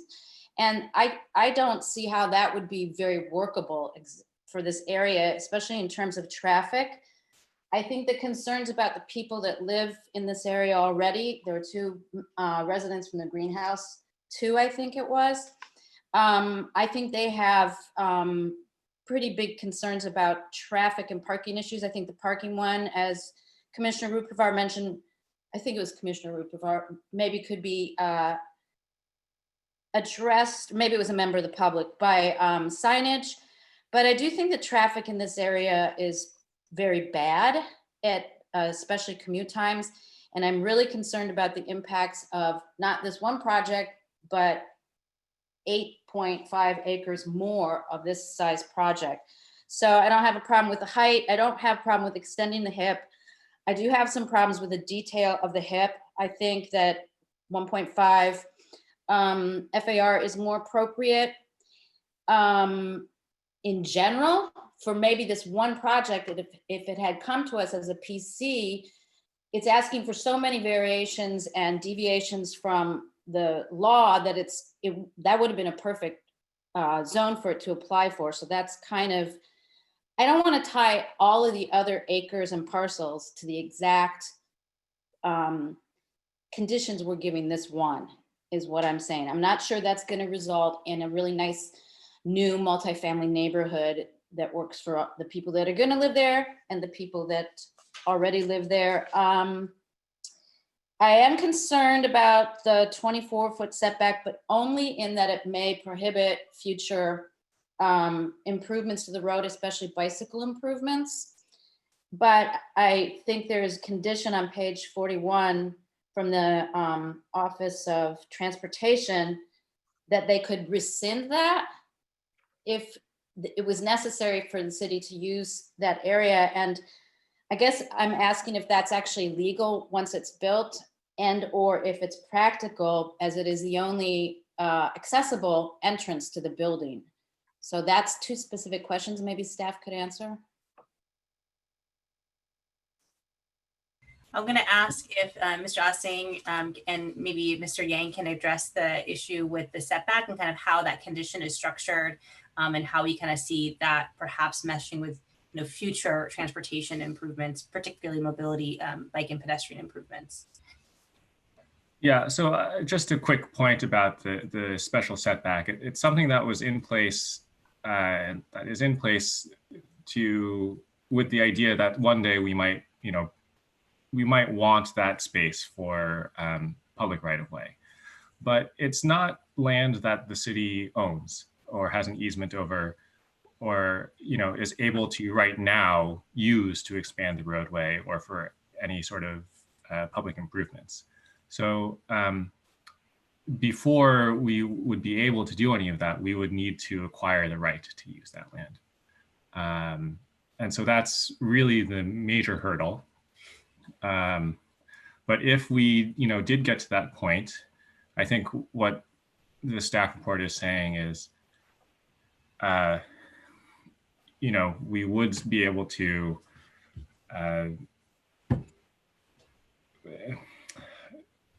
the fact that there is some sort of improvement in there for this structure wouldn't be really much more of an impediment than already having to acquire an easement or some other right to use that land. Okay, well, that's kind of confusing to me because we have special setbacks on most of the main roadways, although not as much as 24. I mean, like in the research park, it's to maintain, the special setback is to maintain the park-like feel. So there are different reasons.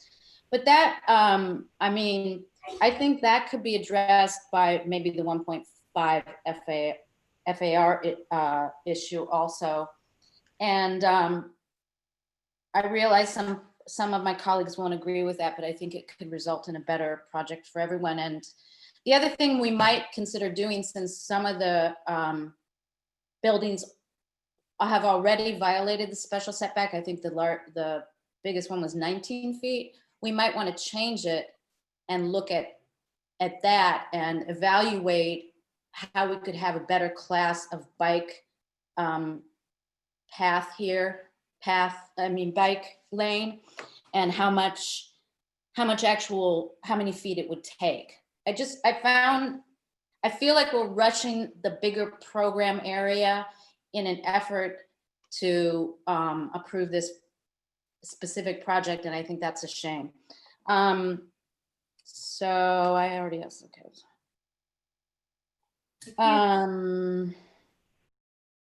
So I think might be a redundancy there's already a waiver process for waiving the ground floor retail retention. So I don't see why we would need to specifically reduce it across the board here. Once again, it may be appropriate at this location, but not the other 8.5 acres. And there's already a waiver process cooked into the ground floor retail. So I wouldn't want to make that across the board either. So I also think we haven't really had a discussion about what it means to lose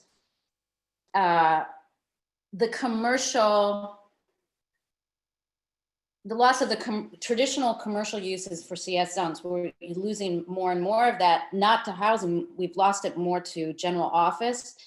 And I'm not saying we shouldn't do it here, but there is a point at which we're not gonna have any place left for car repair places and things like that. So I do kind of worry about that. So for me, it's gonna be hard to approve. I really wish this project had come as a PC so we could look at it separately from the issues that I think we're really rushing about the program area in general. And yeah, I think that might be it for now. Oh, and it's the affordability issue. I think one of the reasons, I know people feel passionate about housing for all, but one of the reasons certain people have focused on affordable housing below market rate, traditionally 30 to 60 AMI, is because we're really doing okay on market rate. It's the below market rate where we really fail. So I don't think it's a it's that people are tacitly ignoring the problem with housing here, which is that the housing is so restrictively expensive for so many people. And I don't think the affordability per square foot for this new housing will be, I don't think it'll be really affordable per square foot. And I think you'll get what you're already getting in Palo Alto is families of 4 living in studio apartments if that's all they can find. I also had some problems with assumptions in the traffic study. I just think, well, with regards to traffic, I know that VMT is required for CEQA and that we can't look at LOS, but I just feel like VMT doesn't explain itself well. It sort of seems like sort of a magic calculation that I have no faith in, you know, the average vehicle miles traveled for a building just seems kind of like an unreliable data point. And they also make assumptions that in the traffic study, they make assumptions that because of the jobs housing imbalance, this project will reduce VMT because people will live closer to their jobs. I also find that to be a very unreliable data point because people, particularly for condos, I understand now it's going to be rentals, but for purchased housing, people move their jobs a lot more in the Bay Area than they do their houses. And so I found a lot of the thinking in the traffic study to be based on assumptions that were not really sound. I also have said this before many times, I'd hate to be a broken record, but the TDM, the TDM measures are not enforceable and they just haven't resulted in real results where anybody can point to how they're working. I mean, the TDM measure for Edgewood Plaza is a little 8x11 notification on an exterior wall at one of the buildings there telling people what bus routes are available and that they should consider carpooling. So I think it's really hard to rely on those, and maybe there's a better way we can handle those by requiring some rigorous reporting and as a condition. So those are my main concerns, that we're mixing up a legislative issue here and rushing it, and that we've mixed up a project that has a lot of merit into that, which is problematic for me.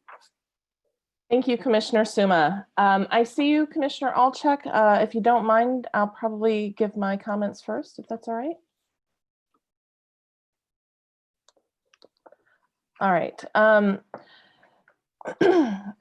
So I want to say that I hear all those folks that are talking about biking over that Highway 101 overpass. It is a little intimidating. I have biked it many times to work in the last 10 years, but I do agree with, I can't remember which commissioner said it, it may have been Commissioner Lowing. I do agree that improvement to San Antonio Road and its bike friendliness is probably a separate project. That this project we're discussing today would certainly make more interesting and more urgent, but I'm kind of mentally separating those two. I too am very excited about the inclusionary units, the 16 inclusionary units, and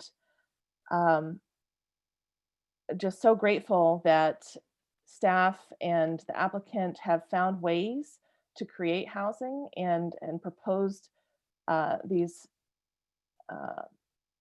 amendments and changes that we're considering tonight as a way to make that happen. I do think there is a rush. I do think we should be looking at ways to approve housing, as it is an urgent issue in our community.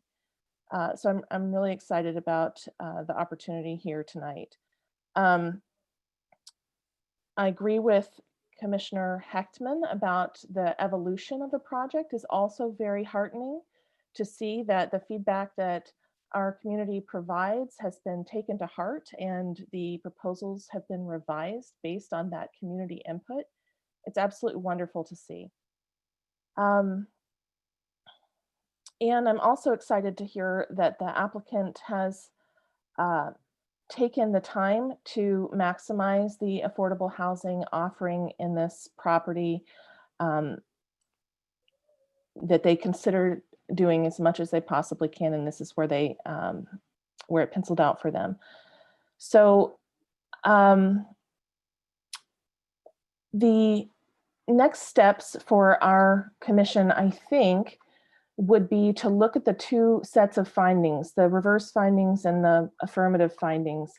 Who is presenting? Mr. Asing, would you be able to put those slides up? Let's start with one and do another round with the commissioners to discuss those findings, because I think it's going to be hard for us to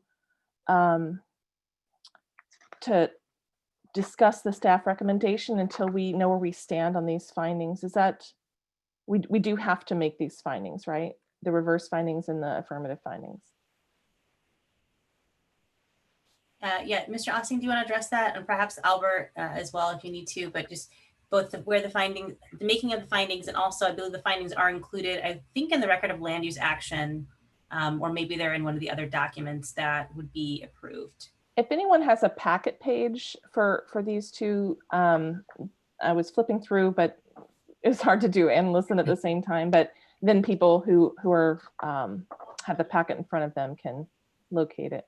Right. Well. So the variance findings are on packet page 51. Okay. And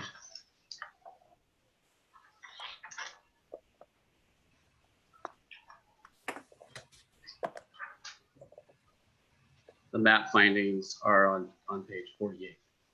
Okay. Yeah, and that's all contained within one record of land use action. Great. That's 3B. Okay.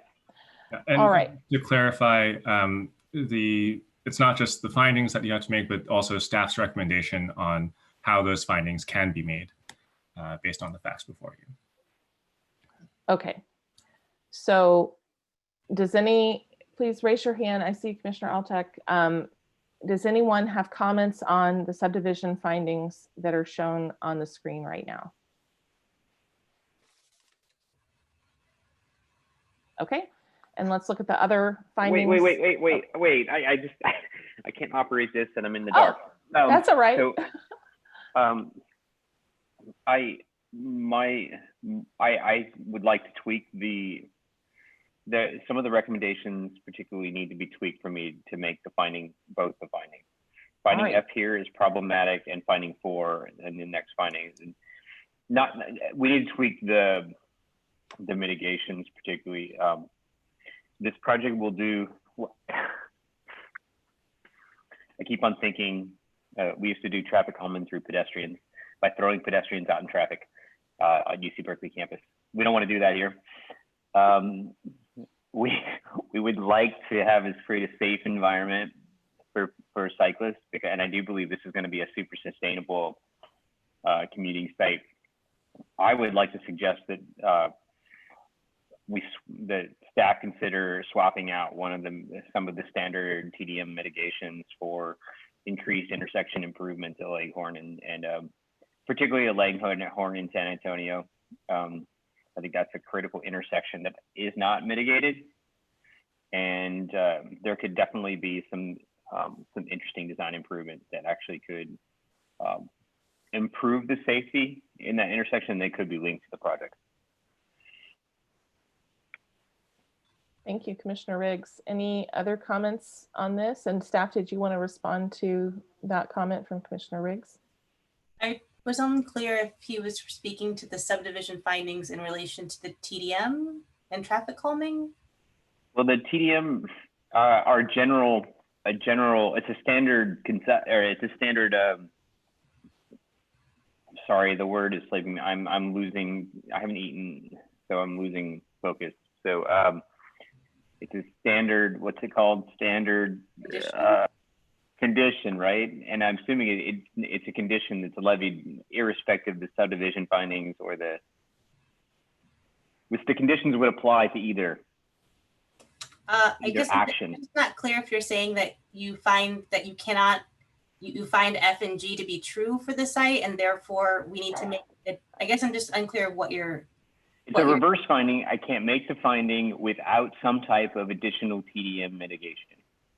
Okay, you can't make finding F or G. The TDM, I think I've already said this in my comments. The TDM, this is throwing cyclists out in dangerous situation if there's no mitigation on San Antonio.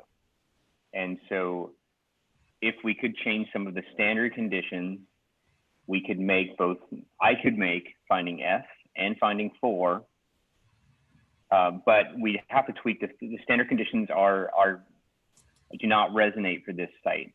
There's giving someone a VTA card does not really apply when the primary route is a north-south route on Charleston, not on Middlefield, that has lost frequency during COVID. So I think that the standard TDM playbook doesn't work here. Okay. I think that in general, the TDM plan for this project would need to be upgraded, definitely on its way to council. And we certainly hear the comments tonight from the commissioners, which I think echo your comments regarding that. Jody, what are you seeing as the way forward, or what was the order of operations for enhancing the TDM program here? We can certainly, so the TDM plan is not needed because they're asking for a parking reduction. It is needed because it is a larger project and we have comp plan policies requiring TDM for larger projects. So it's part of the comp plan policy. One of the things that we could explore as part of an updated TDM is these bike improvements that we're talking about, and having the project potentially pay their fair share towards some sort of larger improvement.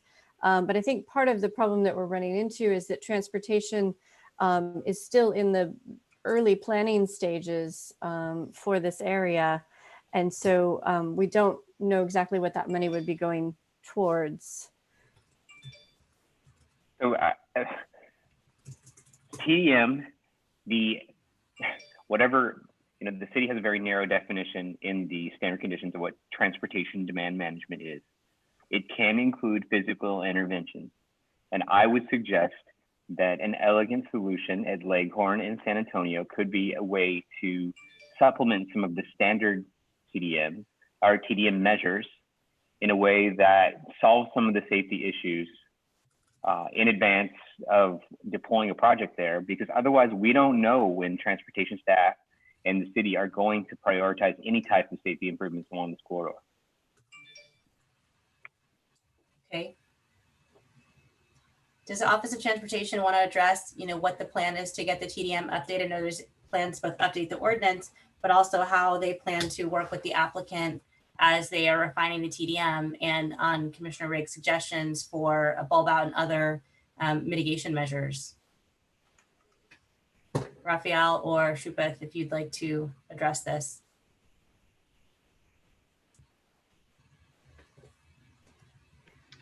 Hi,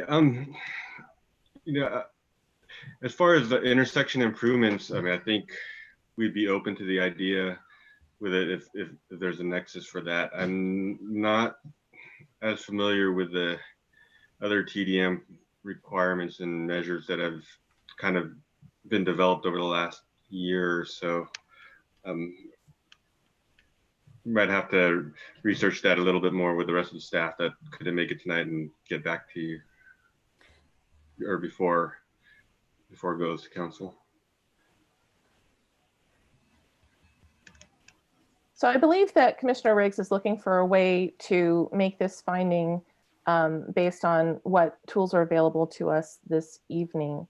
So would it be sufficient, Commissioner Riggs, for us to include this in our motion, whatever motion we do make, to have that recommended as a mitigation, or would that not be sufficient?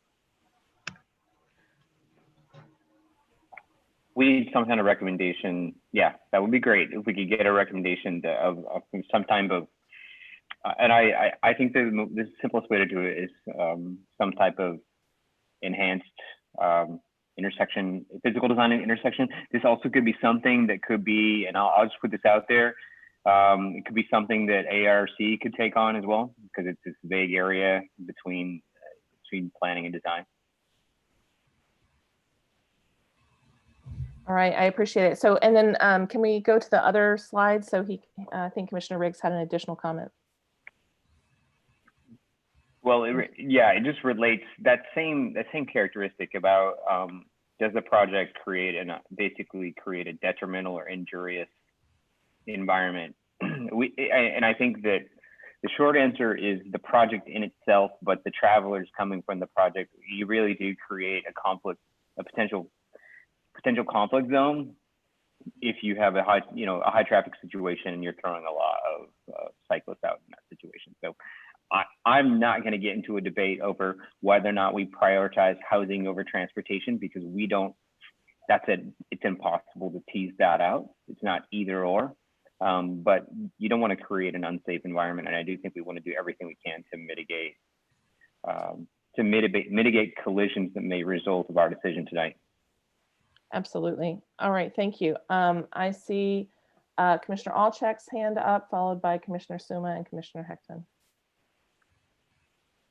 Yeah, so, look, I can make the findings. I'll refer to negative findings and findings as findings that can be made.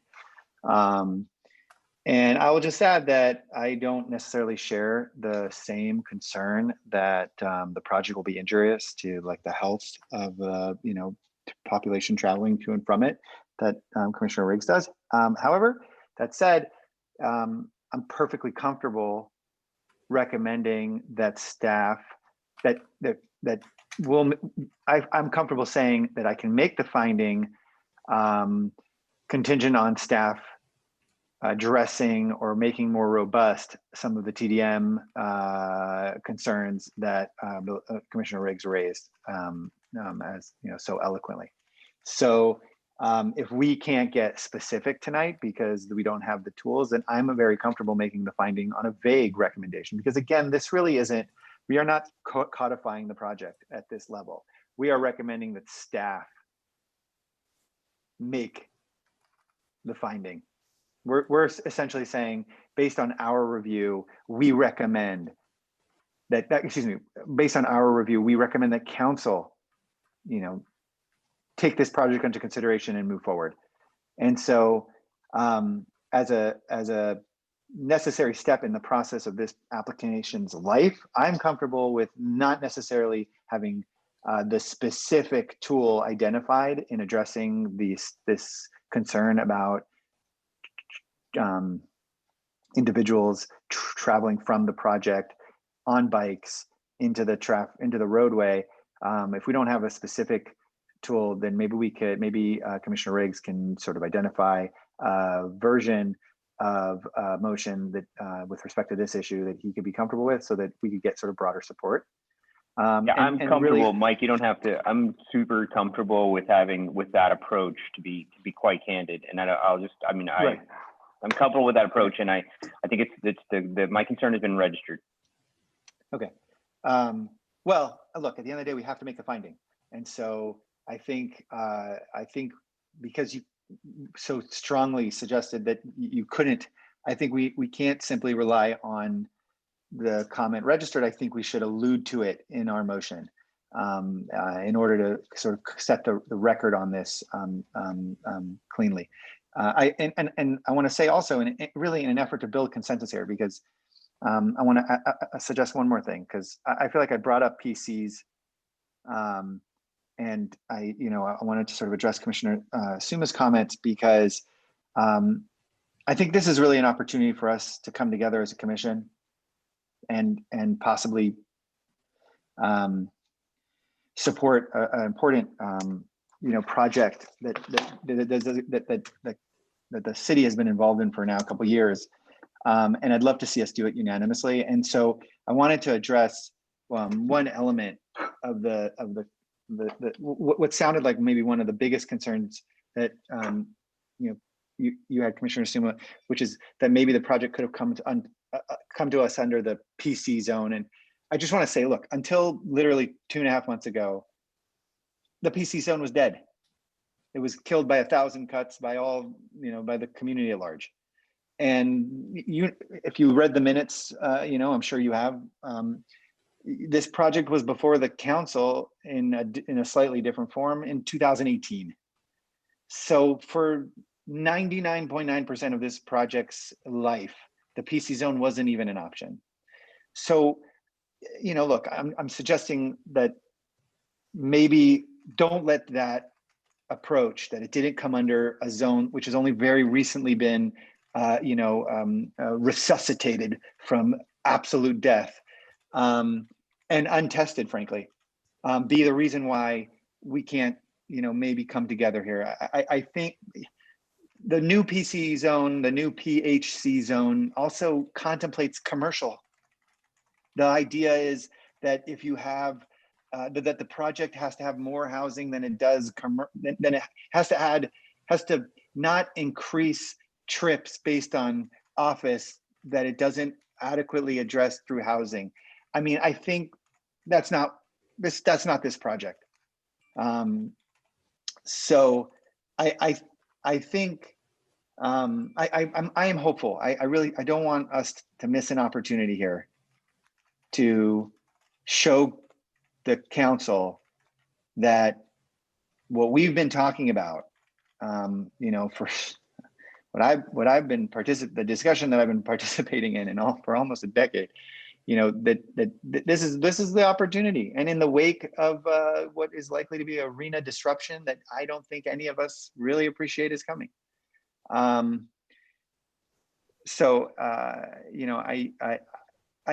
want to, one other thing I'd like to suggest, which is I've studied this a lot, and I don't think the AMI here is essentially the market AMI.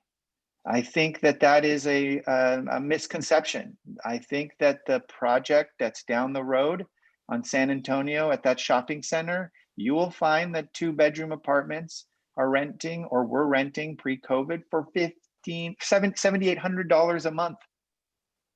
I don't believe that there's a population of people who are making 80% of the average median income in Santa Clara County who can afford that. Now, actually, I know they can't. So I just want to put it out there. I would be happy to go through the exercise of doing that analysis sidebar, with you or any commissioner to really to deal with that, because this goes to the heart of what I was saying at the beginning of my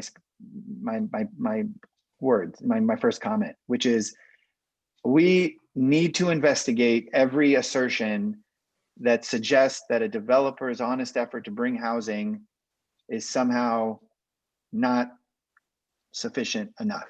And we need to really task ourselves with that goal, saying, wait, let's just make sure that we are that our critique is, here's what I'm trying to say. It's like we need to double check our critiques, because we have come up short too many times. It's like we have to say, wait a minute, maybe we're being too harsh. So anyways, I just want to say that I think that the staff report really does a good job of laying it out, Chair. And I don't know that we need to go item by item, but I don't think it's difficult to make the findings based off this excellent staff report. Thank you. I noticed that Assistant Director Tanner had her hand up. I didn't mean to cut you off, Commissioner Alchek. I just wanted to give her a chance to make her comment. I know that there are 2 other commissioners who do have comments. Thank you, Chair Templeton. One thing that we could do, if whoever ends up making a motion, the motion could be to move the staff recommendations with additional recommendation for a condition of physical intersection improvements at the corner of Leghorn and San Antonio, and development of a more robust TDM plan for the project. That's just a suggestion for the commission to consider. Thank you for providing the wording. That's very helpful. All right. Commissioner Alchek, was that the extent of your comments? Yeah, look, the extent of the bulk here is I want to build consensus around this. And so to the extent that I am willing to work on any one of the findings, any one of the, you know, elements of this, because this deserves our support, I think. I really do. And so if there's an element here that we can tweak, you want a different development standard, you want to count laundry rooms, I'm willing to put it on the table if it means that if that's so important, I'm willing to consider it. And maybe what we can do is if there are some little issues, maybe we can set those up as you know, sub concerns, and just see, maybe the commission as a whole, we support this project, but 6 out of 7 of us want to see laundry rooms counted as FAR, or you know, whatnot. All right. I'm just saying, I'd love to Let's see. Let's stay optimistic and hear if there are other concerns, but I think your point is well taken, that you know, there is an opportunity for us to all find a way on board. So thank you. And Chair Templeton, yes. I'm happy. I know there's a couple people. I'm happy to make the motion that Assistant Director Tanner recommended when we are ready. Excellent. I will come to you after Commissioner Suma and Commissioner Heckman. Thank you. Thank you. And I actually would like to move this project forward too. That's why I'm disappointed that it's muddied by blending it with the area thing, the program area. I have a question about findings C and D, and I agree with Commissioner Briggs about, I think it's F, about safety, but also PECA page 48 at the bottom. So statements of overriding consideration are proposed for significant and unavoidable impacts to cultural resources and greenhouse gas emissions. So I think that's also a problem with making finding 6. And with regards to C and D, which are residential densities, site is not physically suitable for the type of development at C, and site is not physically suitable for the proposed density of development. So my question is, are the specific development standards such as 2.0 FAR instead of 1.5, which the HIP is generally, and things like the rooftop, the density I don't mind, but are those development standards, and waiving the allowing 60% of the open space required on the parcel to be on the rooftop, are those kinds of specific things that are specific to the project baked into this tentative map? The tentative map for the project? Yes, because I have no problem with the Subdivision Act need to come to us for the tentative map. I don't have any problem with the 2 parcels being made into one for a building. Mm-hmm. What I have questions about are some of the very specific things. And I don't see where those things, the specific things that make this project work for the applicant, are baked into the tentative map, or even the 4 recommendations at the very beginning of staff's recommendations. Good. I was going to say maybe perhaps what Sheldon can do, and then Albert jump in, and Jody as well, because you guys know this project much more intimately than I think there were a couple slides that kind of broke out, you know, where the different pieces live and kind of what part of the 4-part recommendation is addressing that. So in particular, what I heard were the FAR, the open space, or where the open space is counted. Waiving parking for I thought they were wanting to waive parking for the retail. For the first 1,500 square feet of retail. Yeah. So there would still be some parking for the retail, but the first 1,500 square feet would be waived. So there's that. And then was there one other thing that you mentioned? It's the 2.0 versus 1.5 FAR is a big one for me, and the rooftop. But my basic question is that the totality of what the applicant envisions as this application process for his project is not, for me, contained in the 4 recommendations staff recommends that we make, and it's not really contained in the tentative map. Is that? So if I may, on packet page 91, we do a comparison of how, what the setbacks are for this project compared to the CS zone and compared to the HIP. So that might help focus our questions.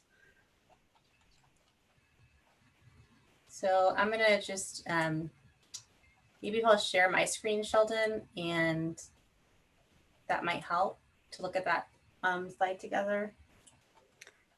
And then the zoning changes start on packet page 78 would be another place to look as well. Okay, so maybe Jody, you can just kind of walk us through where the differences are, and then maybe if you can know where, like how the approval tonight of the 4 recommendations, like where those are nested. I think that's part of what Commissioner Suma's question is.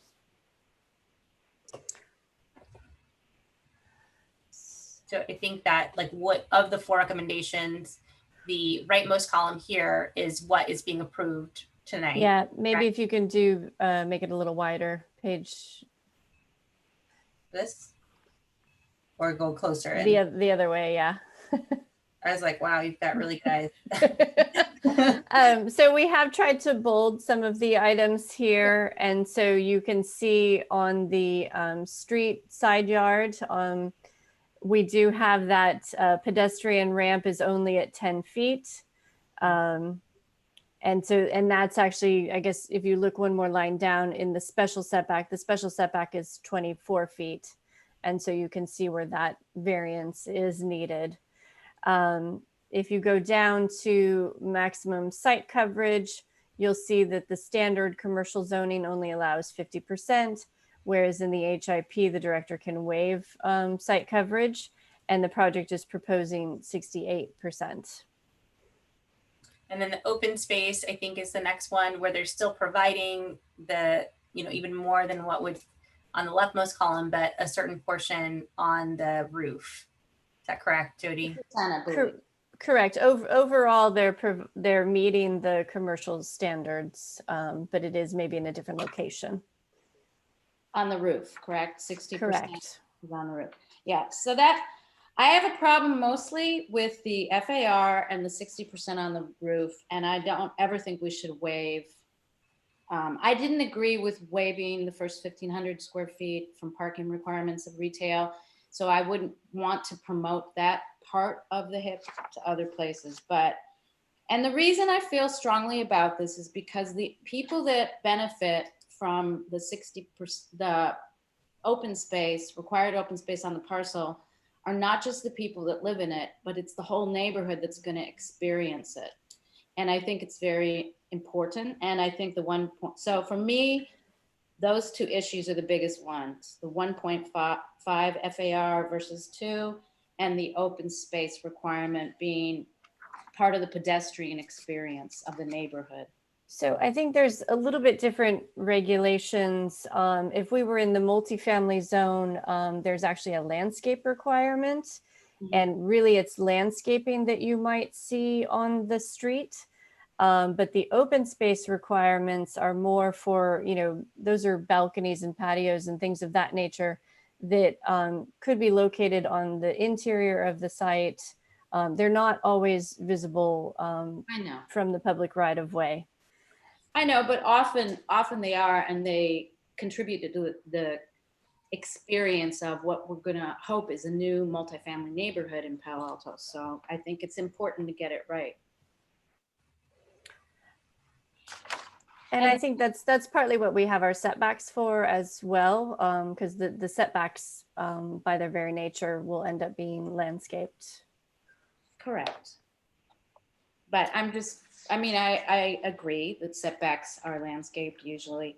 So, but those are my problems. And the increase in greenhouse gas emissions is also, I think, a health. It falls under 6. It makes it hard to find that one. All right, thank you, Commissioner Suma. It looks like we've got two more folks chiming in. Commissioner Heckman, followed by Commissioner Lowing. Thank you. So I've got an issue that I want to figure out how to navigate through, and I know we can do it to move this on to council. So the issue, and I think it was first raised by one of our public speakers and later by Commissioner Suma, and that is the proposed affordable mix of up to 66% or at least 66% and 33%. And I'm sorry if I missed it in the EIR, but in the staff report, it was kind of just presented to us as a fact of the project. This is what we're doing. And there wasn't really an analysis or an explanation that, at least that I saw, of how we arrived at that numbers. You know, why is it that we're looking at the 80 to 100 for 66%? Why isn't there a component that is smaller than that? And I don't want us to do that tonight. Because I don't think we have the, again, if I miss it, tell me, but I don't think we have the information in front of us. But what I want to do, and what I'm hoping to do, is in our recommendation to council, tell them that we're concerned about this and we think that they should look at it. And when it gets to council, staff can brief the issue for them and explain how this particular breakdown was arrived at and whether there is, you know, room for movement so that we might get more affordable, so that of the 16 units, we might have more affordable units. Looks like Mr. Yang would like to chime in. Yeah, so there is a quick answer to that question, and it's that our municipal code, the part of the code that requires BMR units at all in market rate developments, actually sets forth, here's what the breakdown shall be. And that breakdown is 2/3 affordable to 120 and 1/3 affordable to 100. Okay. All right. And I'm sorry if I missed that in the. I think it might be something that the staff just assumes is common knowledge, but obviously it's not. And so we should be explaining that more clearly. Okay. Okay. And then how does that, what I did see in the staff report and in part of the finding, and this all relates incidentally to finding B for the subdivision, which is consistency with the general plan. And in the staff report, one of the consistent programs is program H3.1.2, implement the BMR ordinance to reflect city policy of requiring 15% of all housing units in project, which we have, be provided at below market rate to very low, low, and moderate income households. So Mr. Yang, is it then we layer on the zoning ordinance that defines how that breakdown occurs in particularity? Yeah, so this is how the BMR ordinance itself is worded as well. It says, you know, the purpose of this ordinance is to provide low, very low, and moderate income housing. And then when you get down to it, what it actually requires is the housing that's 66% affordable at 120 and 33% affordable at 120. Okay, all right. So this is Commissioner Heckman, one of the reasons that many cities do have structures like that with the inclusionary housing being at higher rates is that a lot of times the 100% affordable housing units will provide the very low and extremely low income housing, and often additional supports that those units provide to help support those families and those households. Okay, all right. Well, with that explanation that the proposal is compliant with our code, it basically the applicant has done what our code tells them they need to do, then I don't have any further issue with that. And I'm ready to support a motion to move this forward. Great, thank you. And I apologize to the commission and to everyone on the call that we have not taken the break that we had planned to take. We do have one more commissioner ready to speak, and a motion is imminent. Do we want to keep moving forward, or do we want to take a 5-minute break and come back? See a couple that want to keep going. Okay, I apologize for that. We're going to add it to the agenda for next time. It was just something we discussed this week and it wasn't there, and I just blew right through it. Apologize.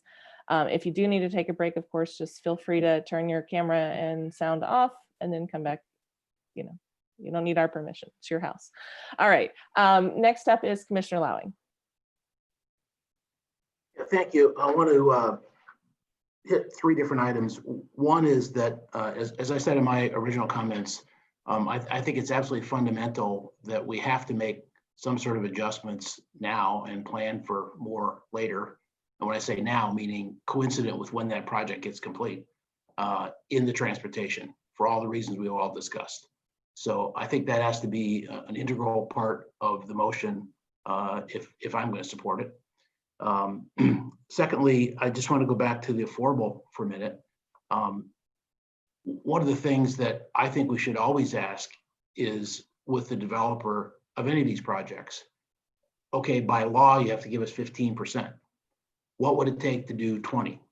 And that's going to have to be on a single individual basis. So all I'm saying is that we don't have to stop at 15%. We could just have a conversation. And I don't know what it's going to be. It could vary by area, by developer. Some want more height, some want more money, some say forget about it.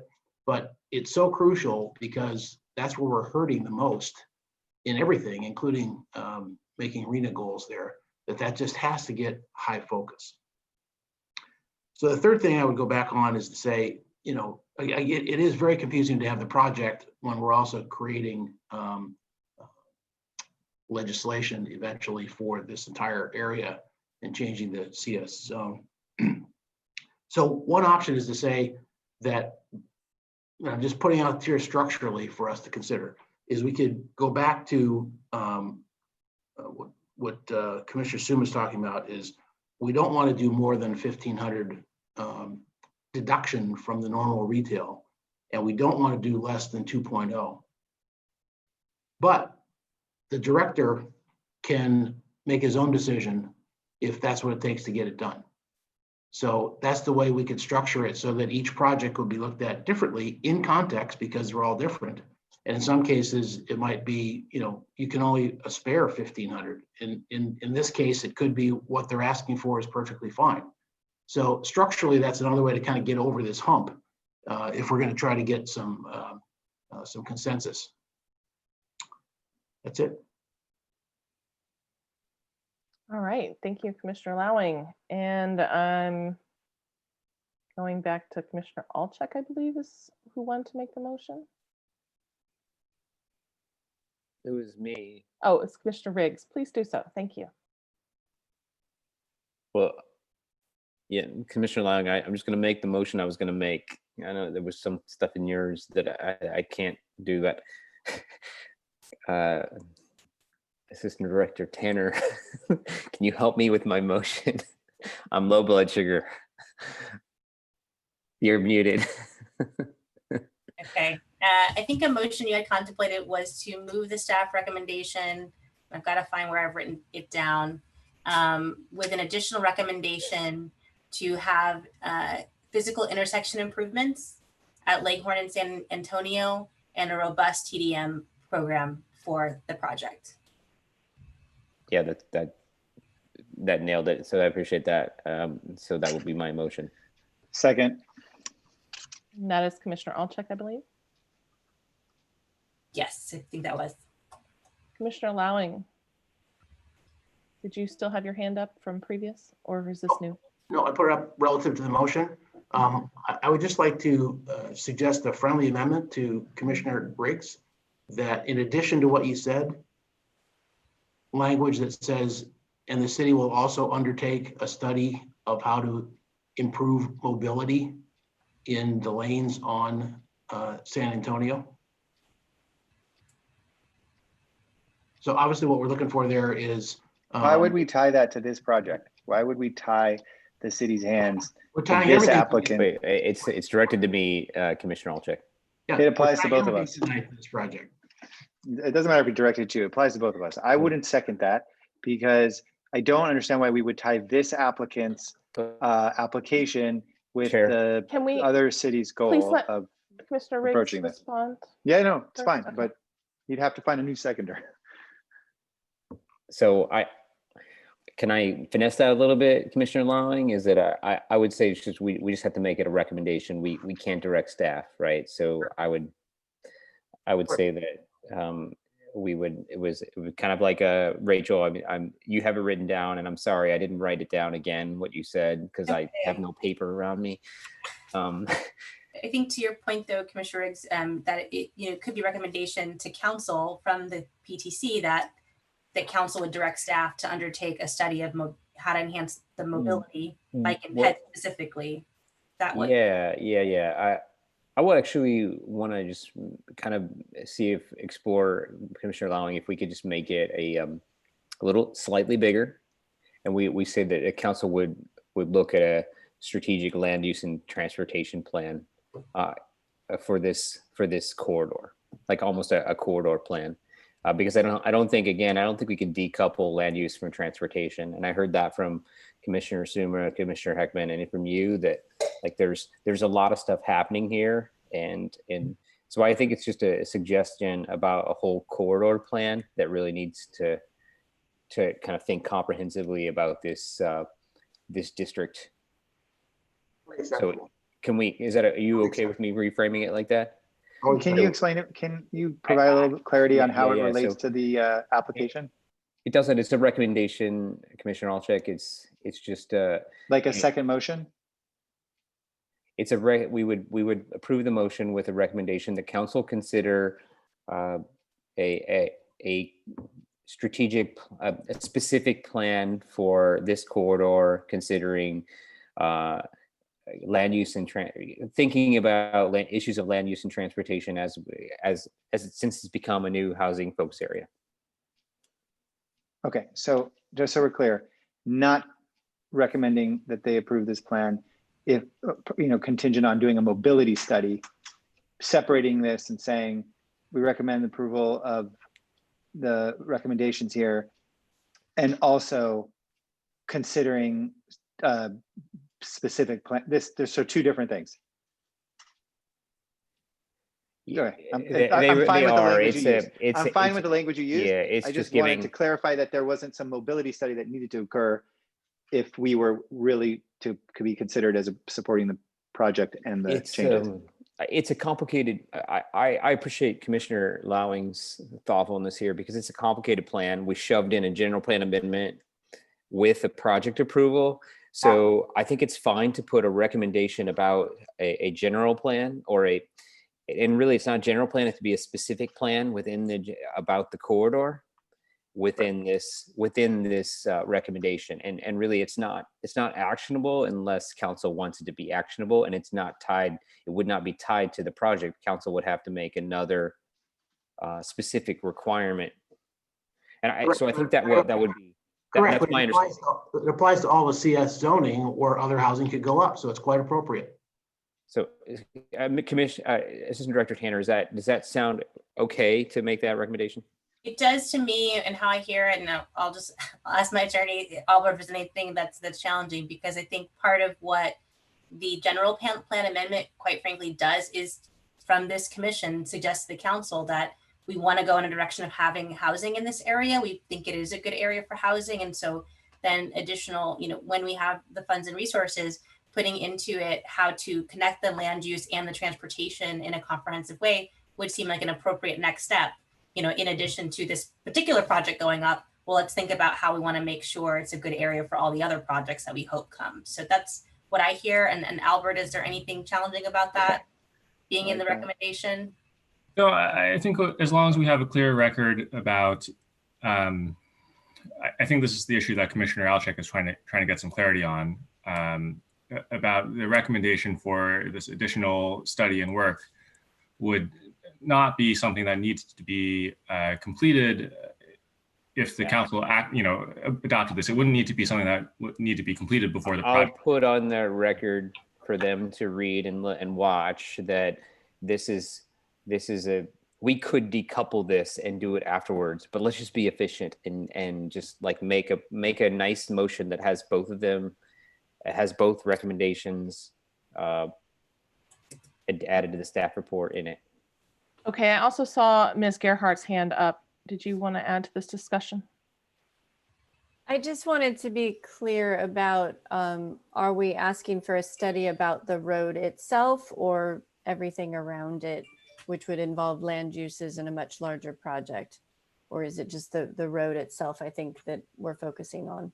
Well, I'll answer to start, and then I'll ask Commissioner Lowing to chime in. But I believe it started off as a transportation mobility study, and what I suggested is that particularly for this location, it's really important to think about housing and transportation synergistically. And so I guess I modified the recommendation that was made to say let's make it a comprehensive, specific plan and really think about housing and transportation in this corridor together. So that Commissioner Long, is that a good way to package it? That I kind of expanded what you were saying? I think that's a fair way to compromise it. I mean, look, there's nothing that's exactly too startling about this. We're saying that there's a massive problem with transportation on San Antonio, and that's where all this change is going to happen. So we ought to see what we can do to fix that so we don't create more problems for our citizens. And Jody and Rachel, you can go and reference the notes from Commissioner Wolfogel and I both put this on the record in our last hearing on this, that this was an opportunity site for like a really interesting strategic corridor from a transportation and housing space.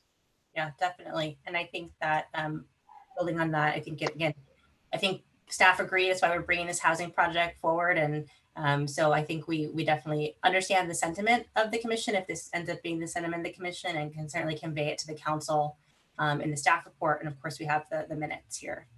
Okay, so I just, for clarity's sake, I did not interpret the staff report as suggesting that we have a massive problem with respect to traffic on this corridor. I'm not suggesting that it's perfect, but it is not. I'm a little here's what I'd like to do.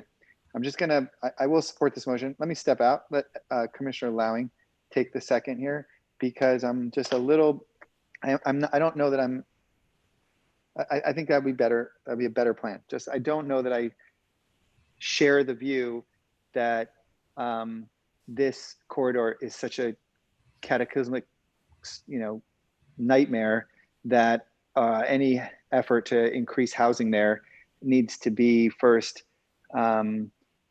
mitigated, considering the findings that the draft EIR made. Yeah, So I don't think there's any suggestion that there's mitigation. I think what is being proposed is to move the recommendation with the additional recommendation of the robust TDM and the physical improvements at the Leghorn in San Antonio. That's like for this specific set of things before us. And in addition, the PTC is recommending that City Council provide direction to staff to create a corridor plan for this section of the San Antonio corridor that looks at the land use and housing. That would be a separate project, a separate effort from this particular, project and effort. That makes sense. does that seem like something that's likely to take place before, for example, we get involved in our housing element program? I mean, I'm happy. I don't want to be a part of. Oh, don't be such a curmudgeon, dude. No, it's not. It's one more layer of bureaucracy. It's one more thing you're adding to the list. We need more time. We need this. It's how many things can we add before we just say, you know what, we'll deal with it because we need the housing. Well, so hold on. Is there any, Ms. Tanner? Transportation is doing the bike planning for this area that is underway. And so that will be, especially for bike and pedestrian mobility, an opportunity to think about that in context with the housing. So can you clarify, Commissioner Riggs, if there's any time dependency? Because everything I've heard so far sounds like these are two independent tracks. Making this up from the dais. Hey, these are suggestions to council, and council controls the purse strings as well as the projects, and commission, and Director Light works with the city manager to prioritize work. These are suggestions, and we can't control the timing of this kind of stuff. But we have talked about for a long time, and I actually think it's a huge opportunity for the city to think about this corridor in a comprehensive way that thinks about radically thinking about transportation along San Antonio in a different way. And that's actually thinking about new forms of transportation that could run down that corridor, as well as thinking about other opportunity sites in a way that they connect to that transportation. So I just Okay. think what I heard from Chair Lowing wasn't anything negative about this being a cataclysmic transportation event. It was a, hey, let's look at this in a thorough way. And I'm receptive to that. Okay, so we have a maker. I'm happy to do the second. And Commissioner Lowing is happy to second.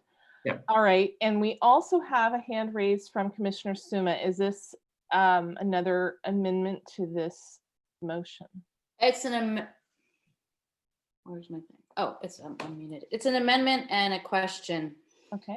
So section 1 on the previous packet page 48, section 1, the background, A, March 5th, 2019, Ted O'Hanlon applied for a tentative map for the development of one parcel condominium subdivision project with 102 residential units, blah, blah, blah.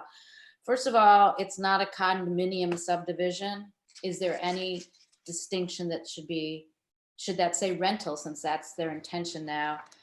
And then on the next page, number 4 or letter D of the findings, does this narrative under the findings go with the document?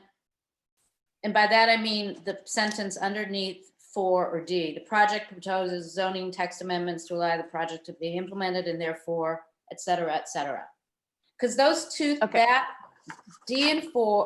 D or 4 and A are not really, don't really say the same thing. So we do have a motion, but it looks like Ms. Gerhart wants to answer those questions. Yeah, I think it makes a difference about whether or not I would ask for an amendment. Okay, so Ms. Gerhart. I can answer the first part about the subdivision. The applicant has stated that they do want to go forward with the condominium subdivision. They may rent them in the early years, but they want the ultimate ability to have condos in the later years. And so they are doing a condo subdivision. And legally, they're allowed to do a condo subdivision, but rent till the time they want to do condos. Is that right? Yes. Okay. And then does the narrative under letter D or... Do you have a packet page number? The next page, packet page 50 at the bottom, and it's the findings.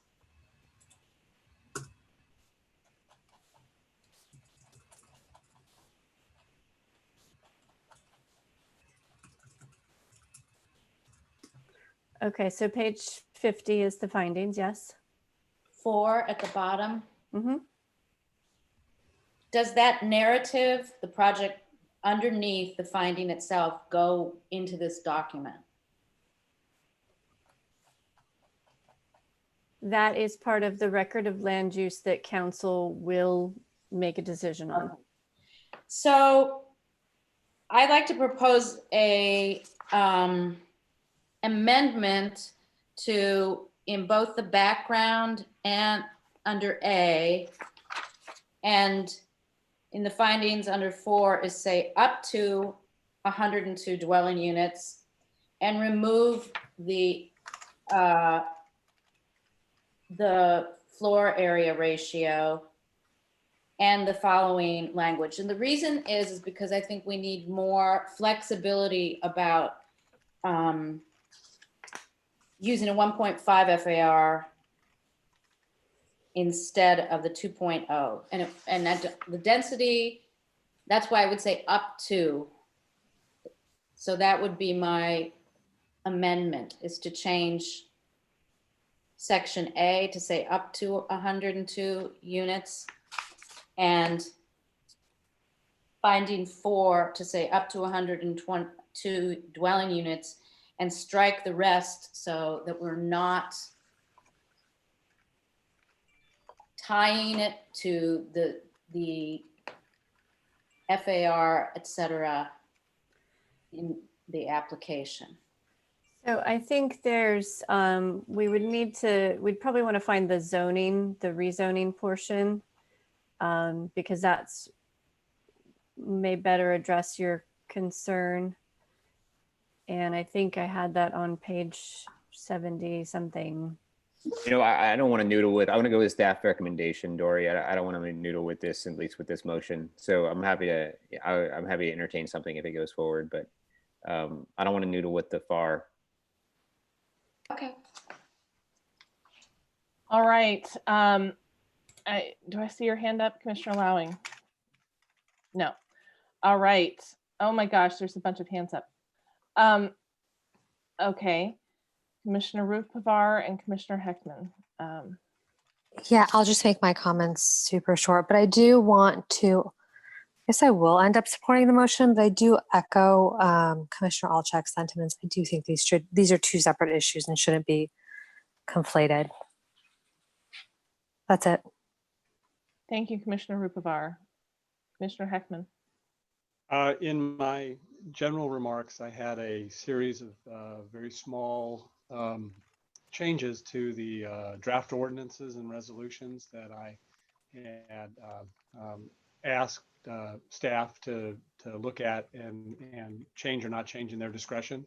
And I'm wondering if the maker and seconder of the motion would consider that, because as the motion is currently presented, they would ignore those. Do we need to make a motion that includes those changes for them to be included? I would ask Mr. Yang if what we would do is we could, redline some of those changes to note that those were brought up and discussed at the PTC, because they are, I think, important, but some of them we do need to take some time to look at to make sure that, if we're taking it out or in, it's appropriate. So if that might be a way to advance those and the council can see that they were made as a result of the PTC, but we could have some flexibility in that regard. Would that satisfy you, Commissioner Heckman? It would. That was my total intent, is that you have time to look and make whatever decision you feel is appropriate before you take it to council. No, I would just echo that. There's I did some checks on the calcs in terms of transportation distances to Caltrain, and I got pretty different results. So I checked those as well. For example, you said 0.9 miles, and Google Maps says the bike cycling distance is 0.7 miles.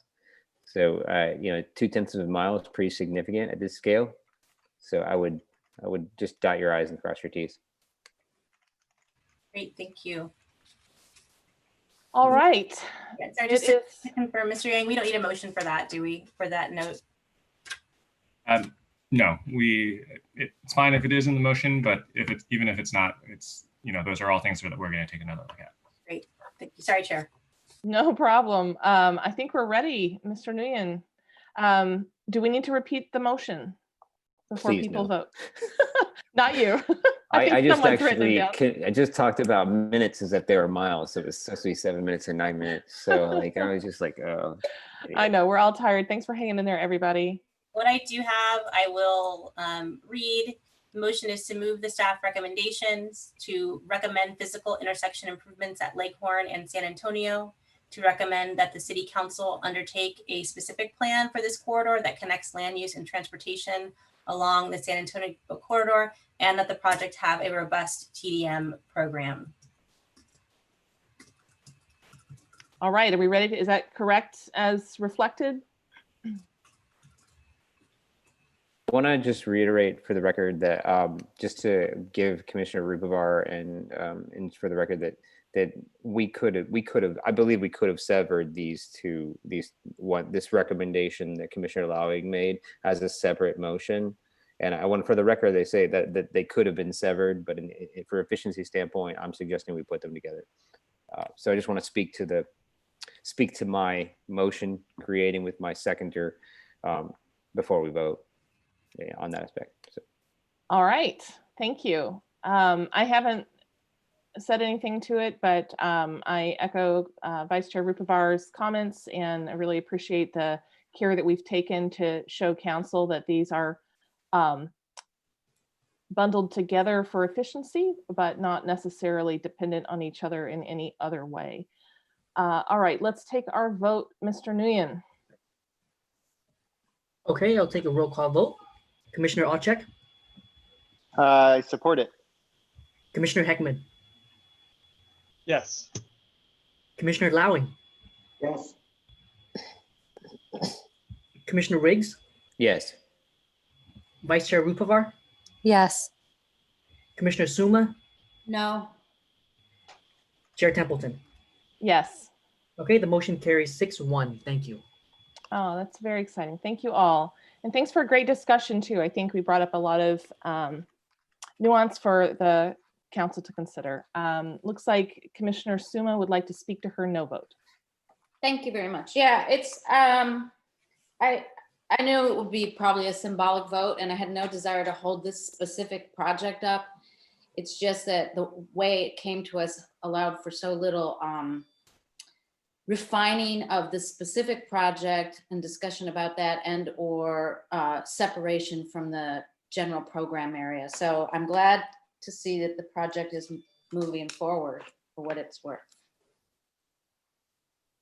I appreciate that. All right. So back to our agenda. So we can close this out. Let's see if I can find it. Okay.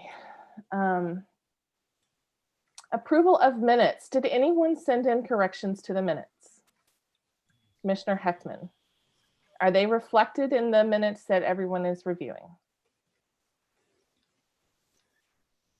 Mr. Nguyen sent out to all commissioners my revised minutes perhaps 3 days ago, on Monday. Great. So that would be the version, the latest version of what we're approving. Would anyone like to make a motion to approve the meeting minutes for the 24th? Do we have to do these separately? No? All right, we're gonna, unless anyone objects, we're gonna approve these minutes together, June 24th and July 8th, based on the latest revisions that were sent out containing Commissioner Heckman's edits. Would anyone like to make a motion, Commissioner Heckman? I'll move approval of the minutes as revised. Excellent. Second. Anyone? Okay, Second. thank you. All right, Mr. Nguyen. Okay, I'll take a voice vote for this. Commissioner Olczak, I support it. Commissioner Heckman, Yes.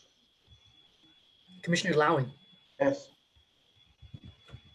Commissioner Riggs, Yes. Vice Chair Rupavar, Yes. Commissioner Suma, Yes. Chair Templeton. Yes. The motion carries 7-0. Thank you. Excellent. Any commissioner questions, comments, announcements, or future agenda items? We'll start with Ms. Tanner. What's on the agenda for next week? Next week is Fine. Cancelea, so if you forgot, you will soon be reminded. I believe we did provide hard copies of the EIR for folks, or if you didn't get one and you want one, please let us know if you prefer to flip through, or you need a booster seat or something to sit on. We can stop many uses for the EIR. Please let us know. And that's on 8/26. It is, yes, the 26th. And then we do have next Tuesday, 2 Tuesdays in a row, the 18th and the 25th NBCAP meeting. We've been working away, moving towards refining the draft alternatives. Commissioner Zuma obviously can update with comments regarding the past meetings we've had, but it's chugging along, and we keep on having a good conversations. And those, of course, are on Zoom. If you're a member of the public, you can find the information on the website to join those meetings via Zoom. All right. No hands are raised. Any other updates? Last call. Oh, Commissioner Lowing. You're on mute, sir. I was just a question. I thought we're on the agenda going forward. Did the ARB objective standards get permanently canceled? Ms. Tanner? It's not permanently canceled, but I know they wanted to meet and talk about it as a group first. And I think they may be a little concerned about how much progress they're going to make. So I'm hoping we can reschedule that for September or October, but I believe they're discussing that this month. And if they can have a successful meeting amongst themselves, then we'll meet with them. So let's have that meeting, and Jody manages that group. So once they have their meeting, we'll regroup and get a date for that joint meeting. That was going to be on August 20th. It was going to be, and they are still meeting, but we will not be joining them. All right. The other one I asked about last time was the commercial in lieu fees downtown. Yes, and I did speak with Jonathan Lee about that. He had carried that item himself and needs to transition that to a staff person. So I'm hoping that we can bring that forward in September or October as well, because we did have a short time frame to get that resolved. But that's, again, one of the things that with our new long range planning manager, she'll be taking that on. So we want to get that into her queue so she can bring that back here to PTC. But Okay. again, hopeful for this fall and getting that resolved. Okay, thanks. Thank you. Anyone else? All right. Thank you all for hanging in there for a long but productive evening. And this meeting is adjourned. Good night. Good night.